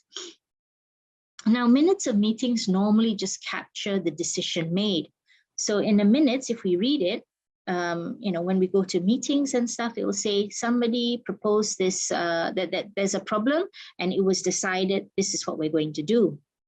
But a large portion of the discussion during the meeting, the real value, right, is not captured in the minutes, right? All the ideas proposed and the discussion about it, some ideas were rejected, some ideas were accepted for various reasons. Those reasons or rationales are important for future, right? For future discussions, because further down the line, different people in the same department might face the same issue, and the people in the previous meetings might not be available to be contacted at the time. And the future groups might make the same issues, might waste time discussing things. But if the minutes of the meetings actually also captures the discussion, who proposed that idea, what was the discussion about the idea, why was it accepted or why was it rejected, is also captured. So, and then again, because in a meeting, when you type it out, you can easily search keywords, right, for keyword search, and they can read back these minutes of meetings to see, what solutions were found and why those solutions were applied. Right, that rationale is very important because that is a knowledge, that is a key element there, right? Another tool is those knowledge sharing spaces. Again, this was presented during one of the master classes by Paul Corney, where he said that there should be space for people to meet, relax, have informal discussions. And this will help with breaking the silos between the different units. Okay, we have, of course, in our university, we have, alhamdulillah, many, lovely cafeterias and all that, right? But there should also be some places where people can meet, relax, sit down and discuss about things. Because in actual fact, we actually share more knowledge in an informal setting than we do in a formal meeting. And this is critical for us to continue learning from one another. Another tool that I would like to suggest is what we call a knowledge directory. Now we have a staff directory, right? Online, we have in our university, which I think every company and corporation has. It has, for example, the name of the staff, the unit, the contact details. And for academic, maybe it may have list of publications and such. But what it might not tell me is what area of expertise the staff has. And for staff, I don't mean just academic staff, because administrative staff and technical staff are also experts in their own area, and I might need their expertise. Now, I'll give you an example, right? Let's say I need to do a project and it involves green energy, right? Or green environment. I would, if I need to find somebody in that area, I would probably have to contact a few people and ask, do you know who is doing research or who is an expert in this green energy, right? Or if we have a knowledge directory, which will list all the staff, whether it is in a corporation or even in a university, right? Academic, administrative, and technical, all of them, right, in their area of expertise. So if I just type in green energy, then I will get a list of potential staff, academic, administrative, and technical, who have expertise in these areas. And I can communicate with them directly, right? Because administrative staff, some of them, they are working on projects in this green energy, and I may need their expertise and advice. At the same time, we have technical staff in this area. I may need their specialty as well. So knowledge directory, which lists people based on their expertise, would make it very much easier for people to contact the person that they need. Another one is the best practice, right? Make it visible. Like I said, going back to the poster exhibitions perhaps, or we can have something called storytelling, where we invite people from the various units to give a talk about, you know, their past projects. And it's not just about success stories. Even failure stories is a good learning point, right? It's a good key activity on how we can, you know, what are the things to avoid or what are the things to do differently. Right? So there is actually a financial institution in Kuala Lumpur who does this practice every Friday afternoon, where they will invite senior managers or project leaders to give a talk about anything, right? A project they've gone through or an experience they've had, and they will share their story. And people will learn from that story. So anybody can attend that talk if they are free, right? So this is another way of passing down stories of what happened. And lastly is experienced staff's contribution. Staff who have done that work for years, they know the nitty-gritty, they know the little details about the work processes and such. So in a way of retaining that or passing down that knowledge is perhaps asking them to design training manuals, right? Perhaps, you know, designing work schedules or work processes or activities, coming up with procedural rules, regulations. So this is us tapping into the operational side of things, right? How things have, you know, are carried out. This is a way of changing that tacit knowledge to explicit knowledge. Okay, so this way, you know, if again, now Zabeda, if somebody transfers to a different unit or they retire, what they know is captured in the organization and there isn't a break, right? Because sometimes when they leave the organization or that unit, a new staff comes in and they have to start everything from beginning again, right? They have to learn, they have to adapt, and that wastes a lot of time. So overall, right, when we talk about a knowledge management tool for sustainability, you want to ensure that this is something that works for you, right? Use what you already have in the organization rather than coming in or bringing in something totally new and, you know, becoming overwhelming. I would suggest, you know, well, except for the knowledge directory, I think, you know, but for us, maybe we can just build that on our staff directory. But the rest, I think it's just adapting or changing what we already have, right? So overall, try to add value to the daily activities that you're already doing, right? Create opportunities for your staff to collaborate, to learn from each other and share from each other. Increase visibility, because the more things are visible, the more it creates awareness in people, right? Going back to the poster exhibition or storytelling, right? The best practices. And more importantly is to break the silos so that we can achieve overall organizational sustainability, right? So thank you, right? This is our campus, right? Shukran jazilan. So anybody who wants to contact me directly, you know, feel free. Thank you so much, Dr. Zabeda. So I want to share a bit about as for IIUM experience. Actually, we have done what you have suggested, but maybe for Department of KM, they might want to dive in. I mean, more by what you have suggested here to look into, to further dive in with the suggestion. So finally, our last round. I mean, for the last panelist, a question to Mr. Hairuladzhar. The same question is that what KM tools that has been used by UMK Library, UMK or UMK Library, and how they can support the sustainability of your organization. Please welcome Dato.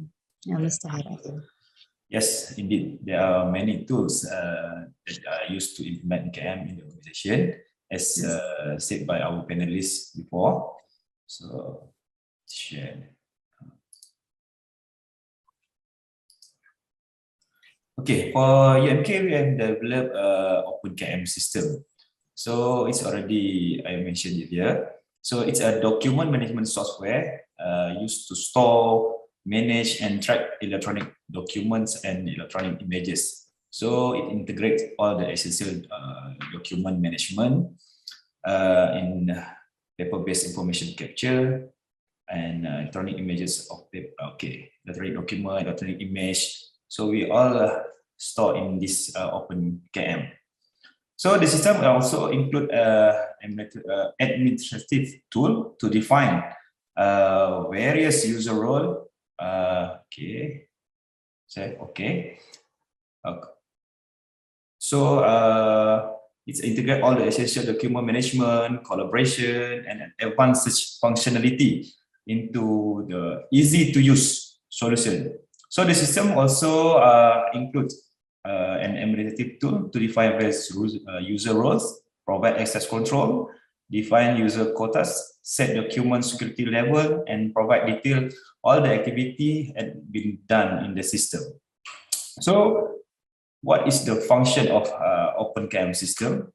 So first is control your enterprise content in the organization. So we collect information from any digital source and link into the Open KM system, and we can collaborate with colleagues on the document and project in the progress, as said by Dr.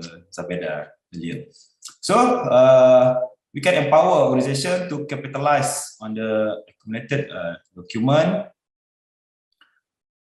by locating document, expert, and information sources.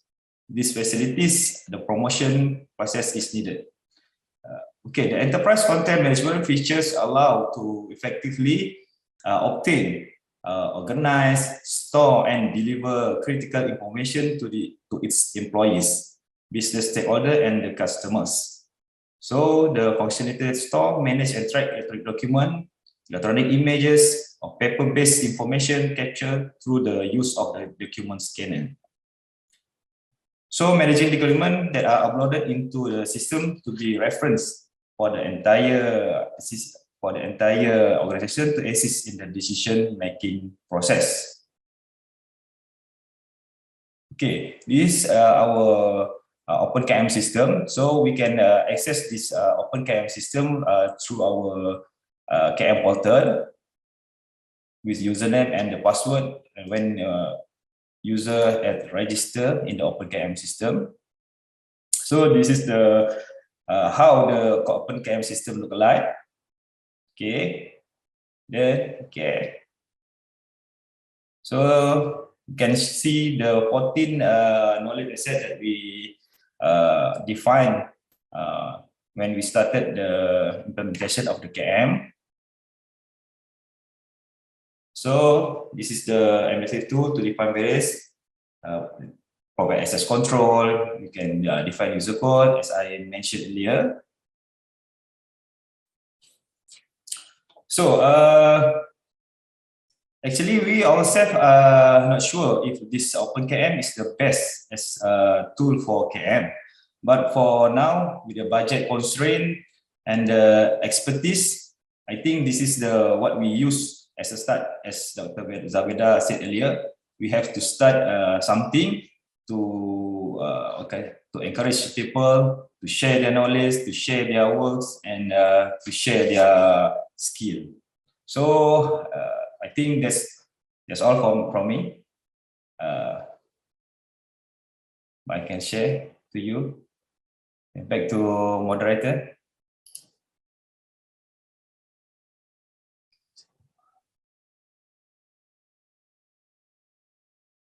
Okay, thank you so much, Mr. Hairuladzhar.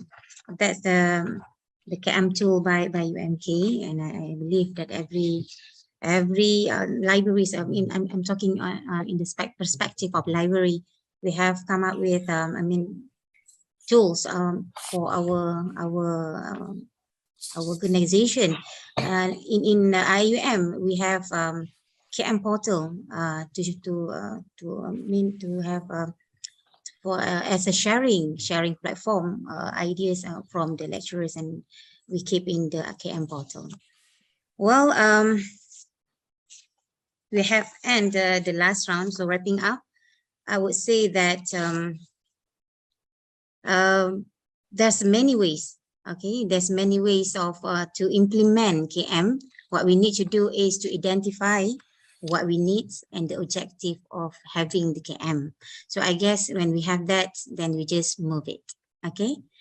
Once again, thank you to all the panelists for sharing your priceless knowledge and experience. It is indeed a very informative and interesting sharing. I believe everyone now has a clear picture of the vital role of knowledge management in sustaining the organizational performance. So, ladies and gentlemen, now we have come to the question and answer session. As I mentioned earlier, you are welcome to post or to ask questions, and you may also share your opinions and thoughts with all of us. Inshallah, we will go through all the questions if time permits. I think we have a lot of time. We have about 20 minutes to 12 o'clock, and then I think our panelists are open to answer even until 1 o'clock. All right. Okay. So Right. inshallah. So first question, I will read from the Zoom webinar. All right. So, dear panelists, what is the most important element in KM? People, process, or technology? I think I just opened the question. Maybe Dr. Zabeda or Mr. Arief or Mr. Hairul want to take up to respond to this question. For me, I would say it's always comes down to the people as the most important element, because people are the ones that design the process. People are the ones that design or utilize the technology. If they won't use those technology, or they won't do the process, or that they design the technology and they design the process. So, at the end of the day, it's always the people. For me. For me, I believe KM is a multifaceted field. Okay, it's a multifaceted problem, and key challenge is to make sure that we get a holistic approach. It has to be a balance, basically KM, people, process, technology, because Prof. Zabeda did mention people need to come up with the process. People are also the one who will identify the technology and so on. So if we look at it, the equation is people plus process plus technology. So equals to KM solution. They're all important. They're all important. Yeah. So, Mr. Hairul, you have to respond this one? You want to respond? Yes, KM is a process that deal with the development, storage, retrieval, and dissemination of information. And expertise. So expertise is within the organization is the key feature, like two panelists said earlier. So I think I agree about that. Okay, so we move to the second question. How should an organization structure the knowledge? It is based on its business nature of the organization, like IIUM as a university, and SC as a regulator. I don't suppose the knowledge will be structured, presented in the same way. I guess this question is from Prof. Nobi, is it? Okay. Yeah, I'll attempt to answer that, Prof. Nobi. Okay, when we look at the structure of knowledge, first thing, it's always dependent on the mandate of the organization. Okay, if we look at from a records management perspective, the classification structure is based on the core function of the organization. Okay, so like SC, we have 3 core mandates. The first one is market development, investor protection, the second one, and the third one is regulation. So that would be the top 3 level of the knowledge structure. Then we can go down to a more transactional structure of information later on. Of course, that is the high level. And when we go down to the detail level, it can be based on each transaction. It can be it can be so many things. When we look at that particular structure, it can be based on department, it can be based on the initiatives and projects and so on. But the first anchor has to be based on the nature of the organization itself. Then we can actually cascade down, because the challenge is, if you don't have a fixed structure at the top, the organization does not understand why they exist, then we have a problem. Then we're going to have a lot of restructuring. So that's why in business, they've got these two clear distinction between what is the corporate strategy and the business strategy. So from there, we can actually identify the knowledge structure of the organization. To add, basically, it's exactly what Encik Arief has said. Going back, when he presented as well, it's like going back to the objectives of that company or objective of the organization. So yes, Prof. Norbik, I think there will be a difference between as a university and as a regulatory body, right? There will be a difference in the knowledge structure because it goes back to the objective of what that company or why that company exists and what it proposes to achieve. So moving, the question continue with from Dr. Norbik, Prof. Norbik. Is there any template, ready-made structure? So you said that the structure come from the objective of the organization. So is there any ready-made we can follow? Well, from the perspective of records, and then Akid Negara Malaysia did specify one side of it, which is more of the organizational mandate, which is like HR, administration, finance, asset management, and so on. Those are quite fixed because it exists in any organization. The key challenge is when we look at the functional area of the organization, which is different from one organization to the other. I'll make a comparison between SC and Bank Negara Malaysia. SC has three, as mentioned earlier.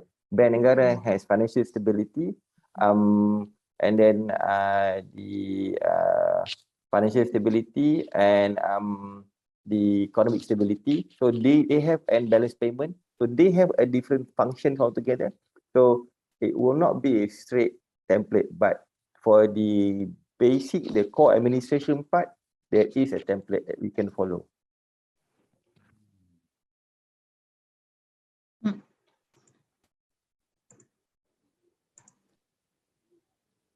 I think ISO might provide guidelines on how to check our current structure, right?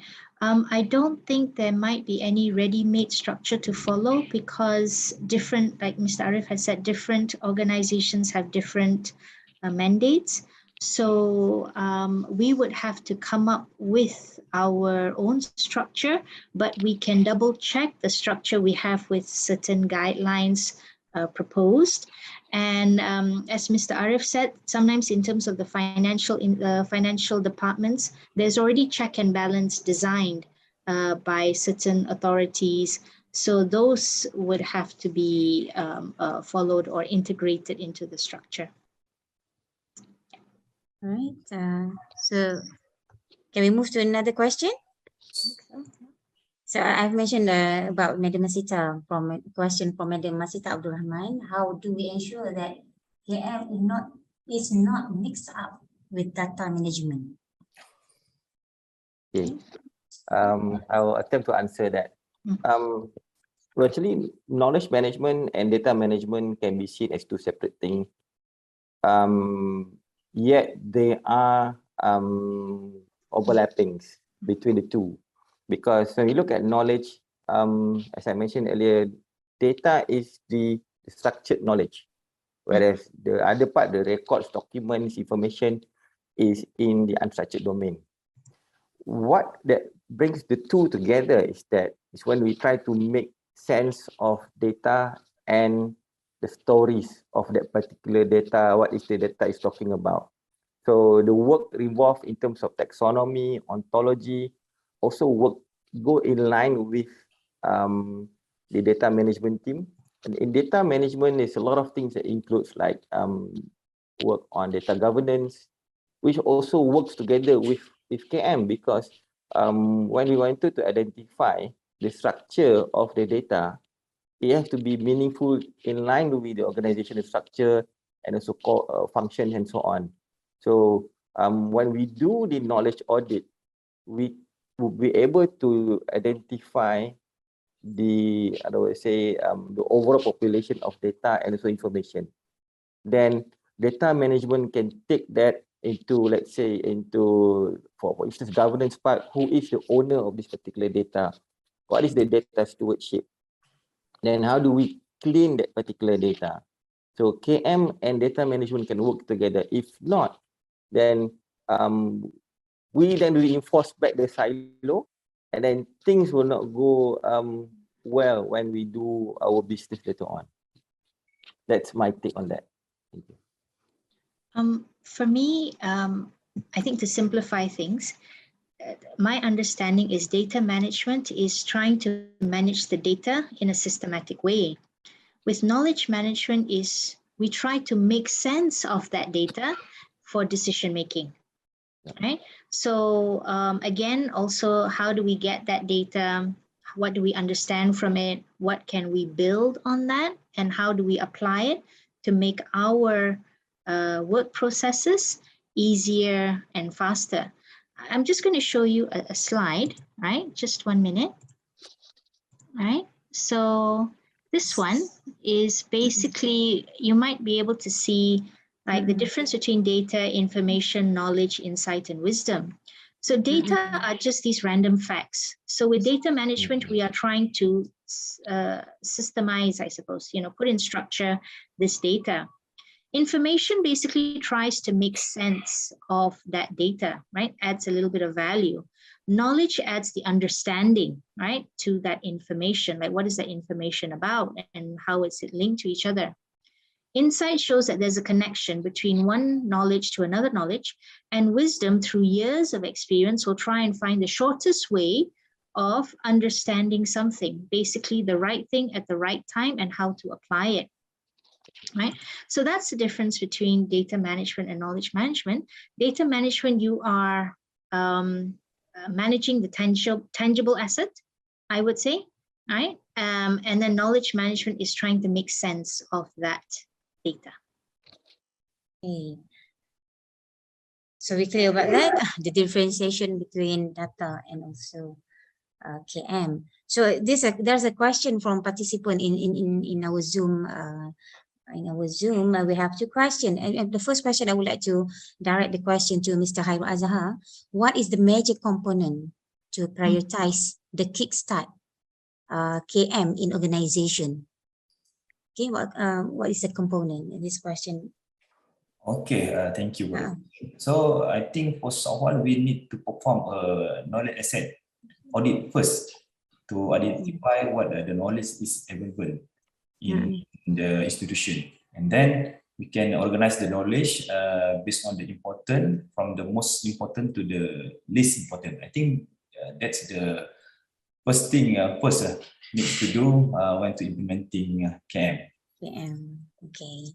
So the next question, we have a lot actually questions coming in the Zoom from our participant and also in the YouTube channel. So I have to read. I mean, I think if we can read all, Alhamdulillah, I hope to go through all the question. And the next question is how to inculcate the KM culture in the organization. What kind of incentives, if there is an incentive that you offer to the staff? Okay, so maybe one of the panelists can start. Sorry, the question is how do we inculcate? Is it? Yeah, inculcate the culture, and also if there is any incentive you offer to your staff. Okay, I think Arief can say more on that. Yes. He has a unit that he started.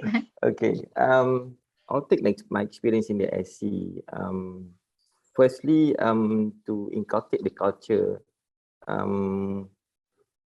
in the organization, we will always want to get something from the top down. We want to get a clear mandate. We've tried to work bottom up, which we did engagements, we did forums, we did talks, try to instill the awareness.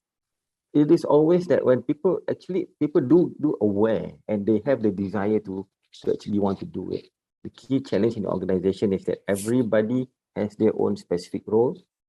And sometimes knowledge management, as we know, knowledge management tends to come later within the whole value chain of the organization. We don't exist together when it first started. So people do see something new. Oh, it's going to add on to my work. And I don't have time to do all that. So that's the first challenge. And to overcome that is always to talk about first to find what is their pain point. That's what the knowledge audit for does that. We look at the business pain point that is affecting them in terms of knowledge access and finding knowledge and connecting to people and so on. So when we hear stories like, oh, we need access of this information in X department, but they are telling us that no, you cannot have access because you must do it on your own. We are not sharing. So then how then we play as a broker to try and build connection between X department and Y department so that they can share knowledge better, share information better for them to use their work. So we need to go around and talk to management. Okay, we see these challenges, and then we've seen pockets of information here. Can we connect the dots? And if it's all about PNC, secret, and so on, how do we save protocol so that people share knowledge and doesn't get leaked? So we work together with IT department as well, and through our internal audit and internal compliance team to ensure that people share, they know that I'm sharing safely, I don't get into trouble later on. Okay. So in terms of rewarding them, this is a bit of a challenge as well. We tend to use other methods like we do events, we highlight them, we celebrate the success, celebrate them as KM agents, celebrate them for doing things that we want them to do, but that can have both positive and negative impact. After a while, people still are asking for that. Do you have any reward? If I got reward, I'll do. Don't reward, then I will not do it. So that also another challenge. But once people start to get a hang of it and understand why we are doing this, then later on they will inculcate the culture. And lastly, to inculcate the culture is always about getting leaders to walk the talk. It is very important. Yes. Yeah. So Mr. Hairul, sorry, Zabeda, yes. No. I was just saying I agree with what Mr. Arief said. Yeah. So Mr. Hairul, you want to say something and respond to this question? Maybe any incentive given by UMK I think to those participating? do not any reward giving to the KM initiative. But yeah.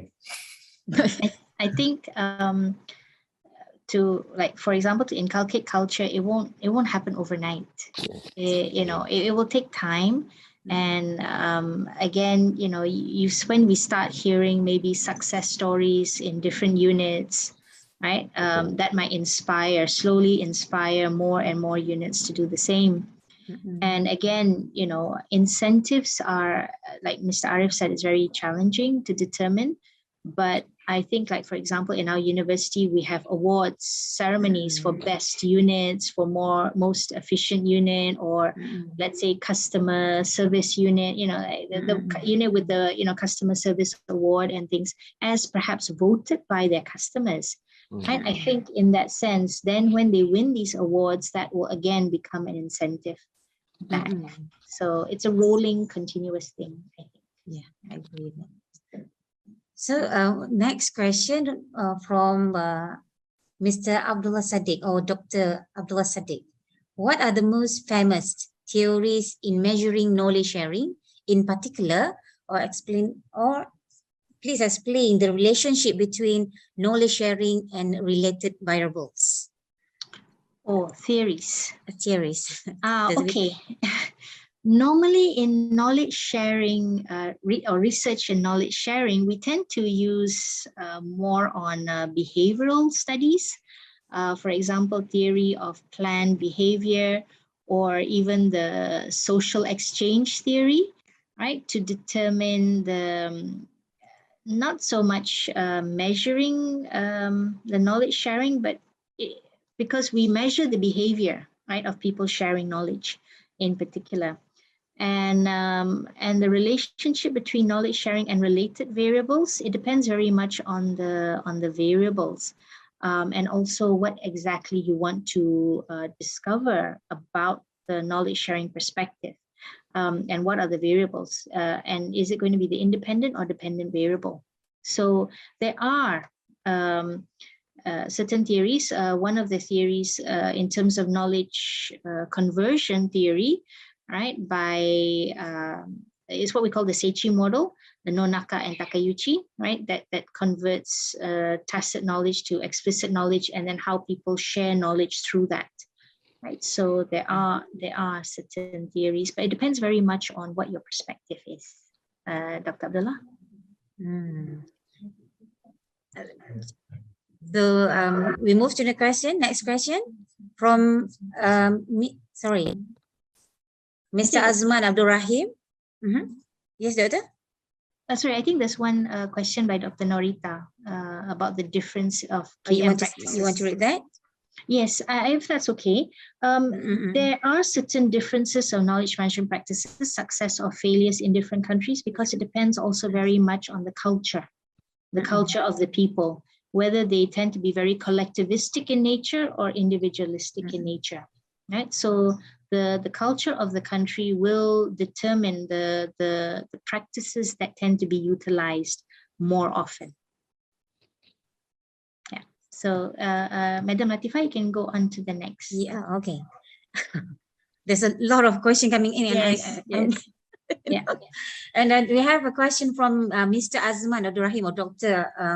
Or Prof something. So because they have no okay, Dr. Zabeda mentioned that we may start small, and she gave a good example on feeling that we consider as tacit knowledge. However, how should we start small for the other part? For example, intrinsic knowledge. Can you elaborate about the community of practice in KM? What does it mean and how it works? There's a lot of questions there. How it works or implement, especially in the university environment. What can we get out of it? So there's I think about 5 questions there. Okay. In one question. All right. Actually, a filing, the example of filing is how we can manage extrinsic knowledge. Tacit knowledge is the knowledge based on experience. Filing is our reports and documents that we put in the filing room, for that's for extrinsic knowledge. How we can start small for the other part, I think we're now, Dr. Azman or Prof. Azman, we're talking about the tacit knowledge. We go back to sharing from each other, and we can even have like mentor-mentee systems. We can have ways in which we sometimes just start talking to people, right? Especially people who are in our area, or even if they are not in our area, it can trigger ideas with each other for collaboration and such. So, for example, I've known Mr. Arief for a few years now, and sometimes if there is a project or issue, I may consult with him or ask him, especially if it's knowledge management related, because he has the industry side to things. And so even though we're somewhat in the area, but not in that area, can trigger a discussion in that. So in communities of practice, this is how it can help for, in my opinion, best practices in knowledge management, where you get people of similar background or same area expertise, and they can discuss about their work, what works, what doesn't work. And again, that knowledge sharing that happens, and when they go back into their own units and departments, they will share that knowledge, right? In a university environment, for example, this can work in either in research capacity, it can also work in administrative staff, it can work in technical staff as well, right? Because administrative staff are also scattered around throughout the whole university. And Kuliah staff, admin staff, maybe, the work that they do may be a bit different from the functional units, like, for example, the admissions or finance, right? But similar things or similar issues might be faced by them, and it's a way of the administrative staff to learn a little bit more on how to rectify certain problems.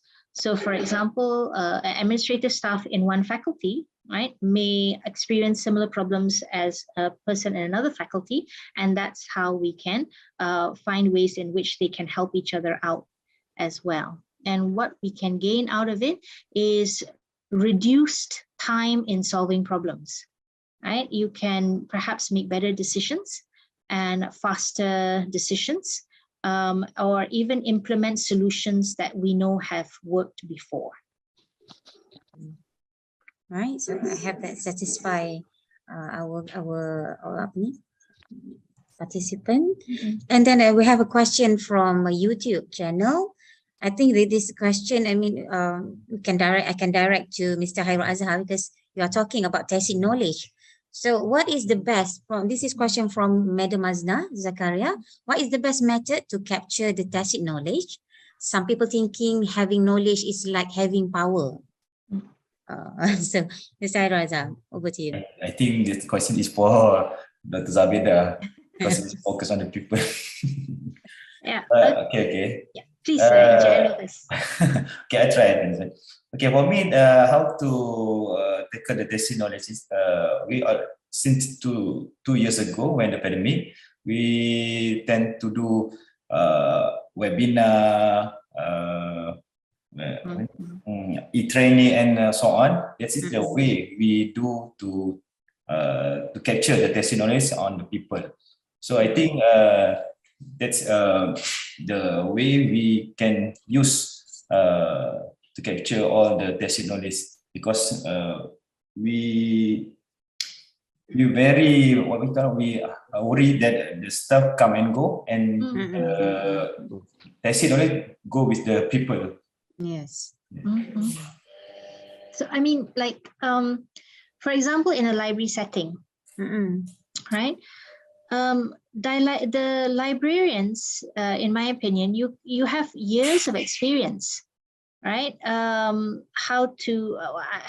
I cannot claim to say what I know happens in the library. I just know that when I go into a library and I need a book, they can tell me what I want, they will help me find what I need, right?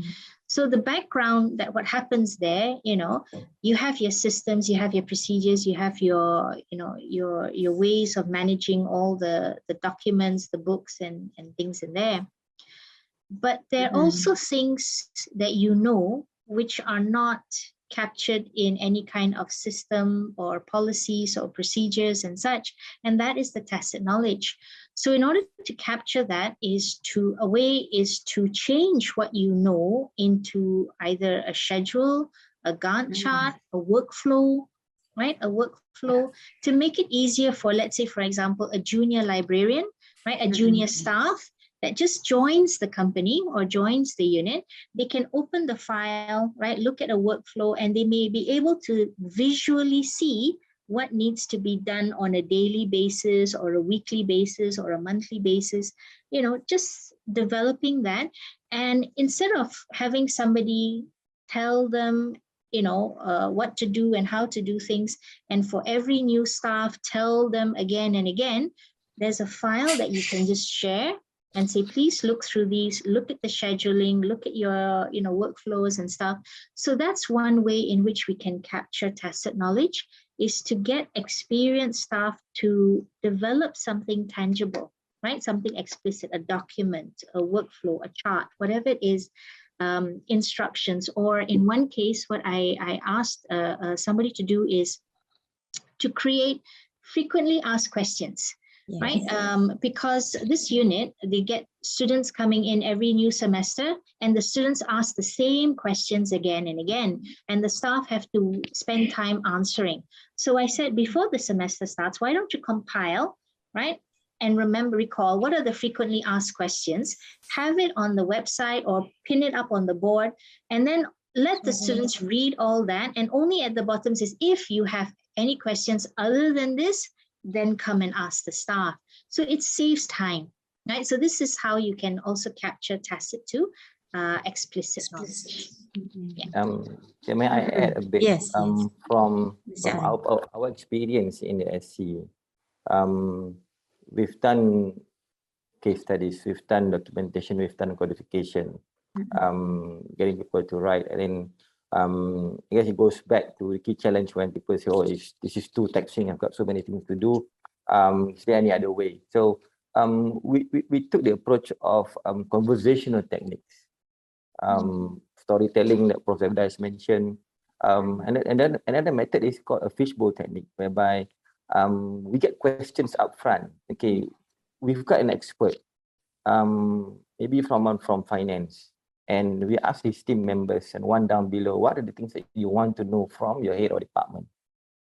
And we've got a list of questions. Okay, then we organize this session with the head of the department or with the expert, together with the people who wanted the question. There will be a simple moderator, or it may not even be a moderator. Even it may be just a conversation between the people who wants to ask the question with the head of department or with the experts. Then we record that particular session. What happened is that with the new technology nowadays, we can actually record it better. With multiple angle, and then we can get all those nice audios coming in. And then what we can do later on is that we can actually transcribe those particular texts, which then can be used for reuse. And now with the ability of the natural language processing technology, with the right approach in language that we use, then we can actually grab things better. So what we can do is that those content, those videos, will have two parts. One is the video, one is the transcription. The other part what we can use is that we can use it later on for learning objects. If it's something technical that the expert is talking about, then that can be used in learning objects, for example, for onboarding, for a knowledge 101, and that somehow or other can help to capture the tacit knowledge. It's easier to do because the expert just come in and talk, rather than for him to actually, or for her trying to actually, I have to write so many things. We've done case studies, pretty painful. Reluctant to do that. Yes, very reluctant to do it. So we change the approach, and it's been getting some traction. Yes. Okay.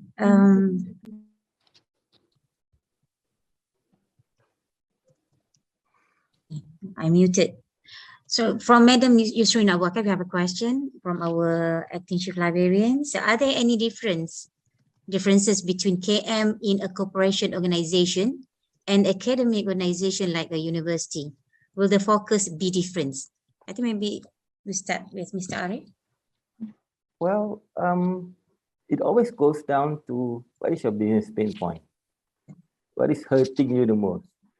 Is it the loss of, experts' knowledge?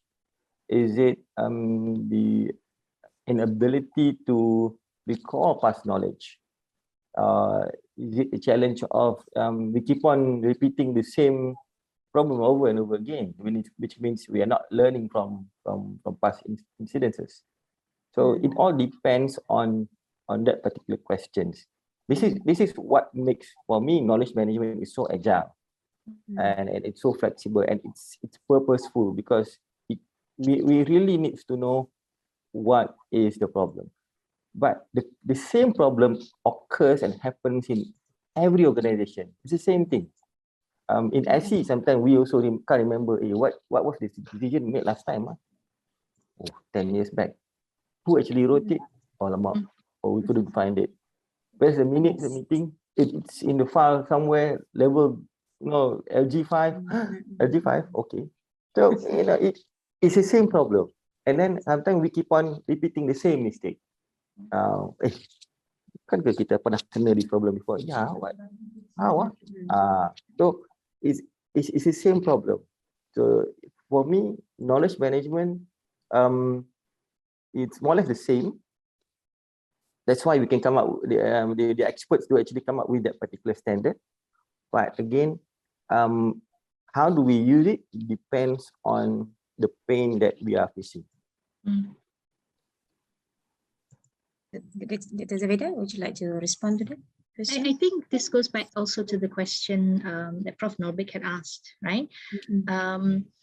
Yeah, in different organizations, there may be different issues, but at the same time, there will always be common issues, no matter what kind of organization, whether you're profit, non-profit, government, private, it doesn't matter, because you're still dealing with people, you're still dealing with processes, you're still dealing with technology, right? The holistic approach to knowledge management. But again, it goes back down to what are your objectives, what are your mandates, right? And how might you want to solve these problems? All right. So this is the last question. We have another one. Okay. So the question, this is from Madam Hashimah Mustafa.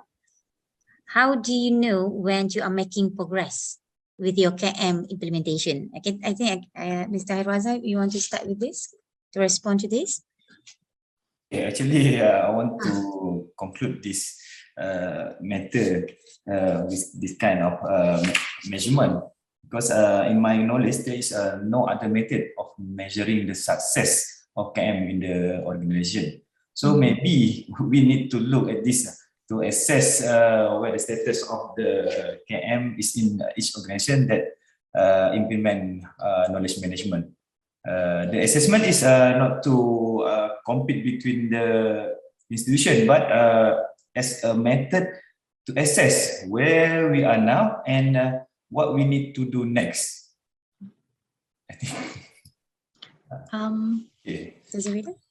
Actually, it's true, right? What Hairul had said, that it's difficult to measure something. And again, I've mentioned before about how do you measure something that is intangible. However, also, and one way is, let's say through past experience, finding a solution for something or carrying out a completion of project takes a certain duration of time. But now after you implement certain knowledge management tools and techniques, the time is shorter, right? Or people can get what they need more accurately, right? This is when you start realizing that what you're doing is working, right? It's working. So it may not be something definite, like you can see, you know, like there is a scale or something, but you yourself are aware if you can complete things faster, better, more efficiently, more effectively by utilizing these knowledge management tools or techniques, then this is when you can pretty much start to say that it is working, right? Of course, I think Encik Arief will have something a little bit more structured to say, right? For me, again, I'm going through, you know, all right, practical things. Yeah. Thank you, Prof. Thank you, Encik Hairuladzhar, also for your input. Yes, there is a challenge in measuring KM. No doubt about it. I think my superiors last time, Dr. Ghazali, so mentioned that the president of Librarian Malaysia, I think, Dr. Ghazali, key challenge for us is knowledge management is difficult to measure. This is where me and my team will say over here, so embark on the challenge whereby how do we look into this? Because if we don't get measured ourselves properly, we may be losing job. That's very, very clear in the organization. How then my superiors measure our performance? So we look at two parts. One, which is how do we measure this activity-based measure? What do we do? Okay. For example, one part of what we do over here in the SC, we disseminate information, we disseminate news, we disseminate researches and stories out. So we measure that as well. But we need to create a baseline. We create a baseline, which means, let's say, a KPI, we have to release our morning news by 10 o'clock or 9:30, and that's the baseline. And then are we able to meet up to that particular KPI?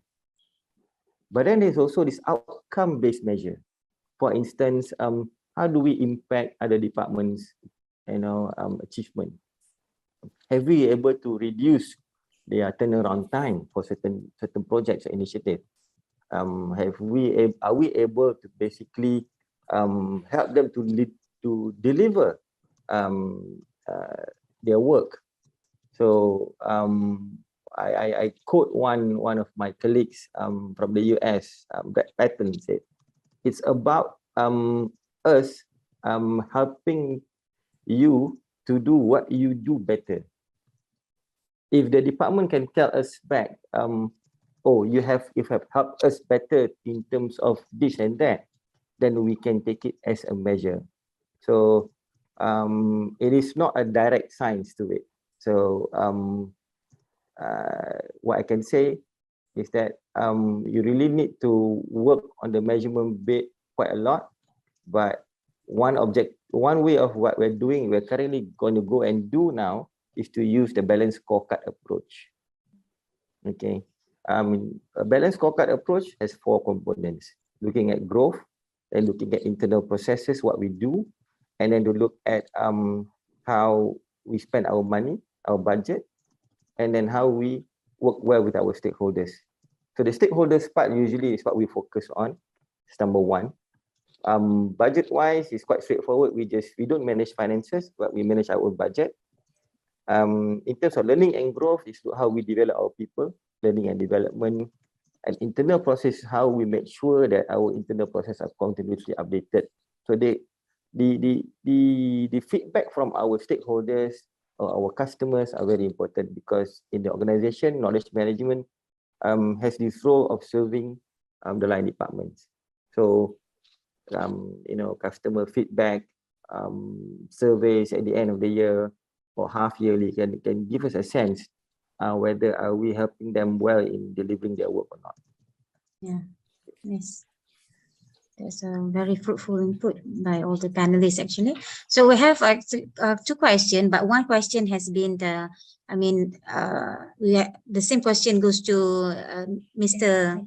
Hairuladzhar, actually, from UMP Chief Librarian, Mr. Azman, but the same question actually about what I mentioned before. And we have from Dr. Suhaimi Sharif. How could KM, this is the last question, how could KM and COP address the silo in the organization? Sharif first. Okay, thank you. KM and COP. Okay, COP, I'll start with COP first. COP is a community of practice where we get, first thing is, like Prof. Zabeda mentioned, people of similar interests, people that wanted to achieve the same goal. So it can be from various parts of the organization. For me, when I say a COP, sometimes COP actually already exists in the organization. Okay. For instance, when in my organization, when we do, let's say, a review of the capital market master plan, there are various people who are working on this. And by that mandate alone, we see the collaboration and the cooperation of every part of the departments within the SC. They provide input, they provide their feedback in their particular areas, but then there is another group of people who string things up. Just like also when we do our annual report, there has to be someone that sits up together up in between who will actually string things together and work closely with everybody. So everybody is brought into a community. Okay, let's deliver this annual report. Let's deliver this capital market master plan. So in that essence, silo can be broken once we have a clear objective why we coexist together. Sometimes we do a COP just because we want to. I've heard this before. COP can be just like lawyat.net.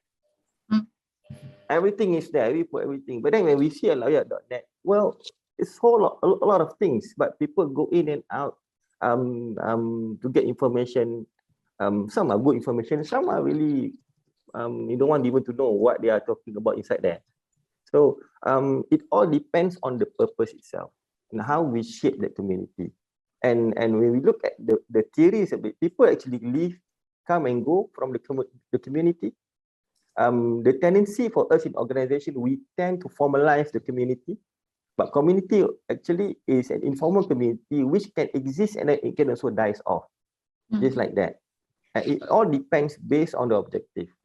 So what KM can help in COP is first to help coordinate that, to make it less formal.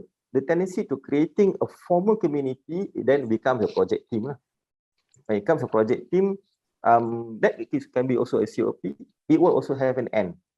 So KM can do to ensure sustainability of the concept of COP and also tearing down the silo is that KM needs to capture what happens in the community.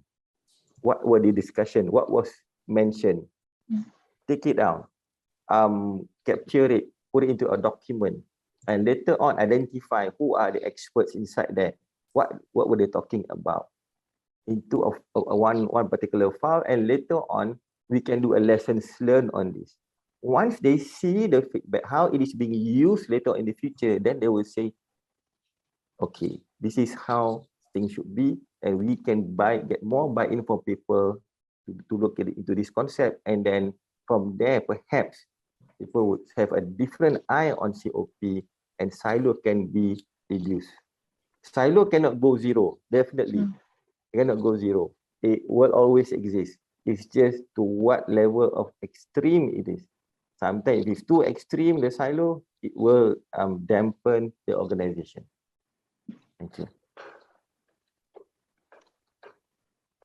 Dr. Zabeda, you want to add to that, or we just I think basically Mr. Arief has mentioned that I think with more visibility of what each unit is doing and awareness of what's happening between the units, and also more collaboration. It doesn't have to be collaboration between faculties. It could even be collaboration between faculty and units, right? So I think once we are more aware of what the different units are doing, what projects they're working on, I think that will slowly start breaking down the silo. Silo will definitely exist still, because each unit and faculty still have their own area of expertise that they will focus on, right? But there's also some room for, integration in those areas as well. All right. Alhamdulillah, we all done with all the questions, okay, from the participants. Actually, if you want to ask question, actually we have lots of questions to ask on behalf of university, IIUM. But I think before I end the forum, okay, I would like to give a few minutes, not 5 minutes, only 1 minute or 2 minutes to all the panelists, if you want to wrap up what you have presented today. So just a bit, you want to give any advice or suggestion, last suggestion to end our forum today. So I will start with maybe Dr. Zabeda, follow the sequence, then Mr. Hairuladzhar, and then Mr. Arief. Okay. I can understand that doing knowledge management can be very overwhelming, right? It is, especially if we're not very familiar with it, right? And there's, when you open the internet to find out what is knowledge management, they talk about systems, they talk about processes, they talk about technology and everything like that. So I would suggest, take a step back, look at what is it that you need as a unit, as an organization, right? See where, what are the problems you want to solve, right? What do you want to make better? What do you want to enhance? And then start from that, little by little, let it build, let it get integrated, right? Again, just start by, like I said, either the filing system, or start by talking to people. For example, have an informal lunch together. Like everybody bungkus, tapau, right? Pack their lunch, sit in the meeting room. Of course, the meeting room nanti, it will be smelling, but sit in the meeting room during lunch. And then when you start talking, you start maybe talking about your projects. You might start. So You don't need a formal system to start knowledge management. And in fact, actually, you may already be managing your knowledge. You're just not aware that you're doing that. Yes. So maybe by creating this awareness and then using what you already have, just changing a little bit, right? So we have at our department, which our department has started, something what we call the brown bag session, where people will talk about their research in an informal manner. You know, we sit with our coffee, with some snacks, and we learn about each other's work. So, you know, you can start small, you can use what you already have. Thank you. Yeah. Thank you, Dr. Zabeda. Next, Mr. Hairuladzhar. Yeah, I just want to report with the one statement. So KM is to ensure that all memory cooperation or corporate memory are well managed and encourage knowledge sharing as one of the tool to increase the greatness of the institution through the knowledge that has been shared. Okay, thank you. Thank you, Mr. Hairuladzhar. Then Mr. Arief, Okay. over to you. First, I will echo both of my panelists, what they've mentioned. It's very important. And for me is that knowledge management definitely has a big impact in ensuring the organizational sustainability. But I'm talking from the perspective of great gurus like Hamid and Prahalat talks about the internal capabilities of the organization, which is part of it. A whole lot of it comes from the knowledge itself, knowledge of its people. So to ensure the competitive advantage and sustainability of the organization, we have to accept the fact that knowledge is one of the key components. The challenge would be is how do we manage them well so that it creates value to the organization. And this is a not mission, it is something that I would call a mission impossible. It is mission possible, but there will be challenges. The key to address these challenges is through continuous learning. Thank you. Alhamdulillah, with the last note from Mr. Arief, and we now has come to the end of the session. Thank you to all the panelists once again and all the participants for your participation throughout the session. On behalf of Darul Hikmah Library, IIUM, we would like to express our heartfelt gratitude to the respected panelists for their valuable sharing of knowledge. We would like to apologize for any shortcomings and inconveniences caused. Hope to meet you all again. Wish all a pleasant day and stay safe wherever you are. So let's end our forum today with the recitation of Tasbih Kafarah and Surah Al-Asr.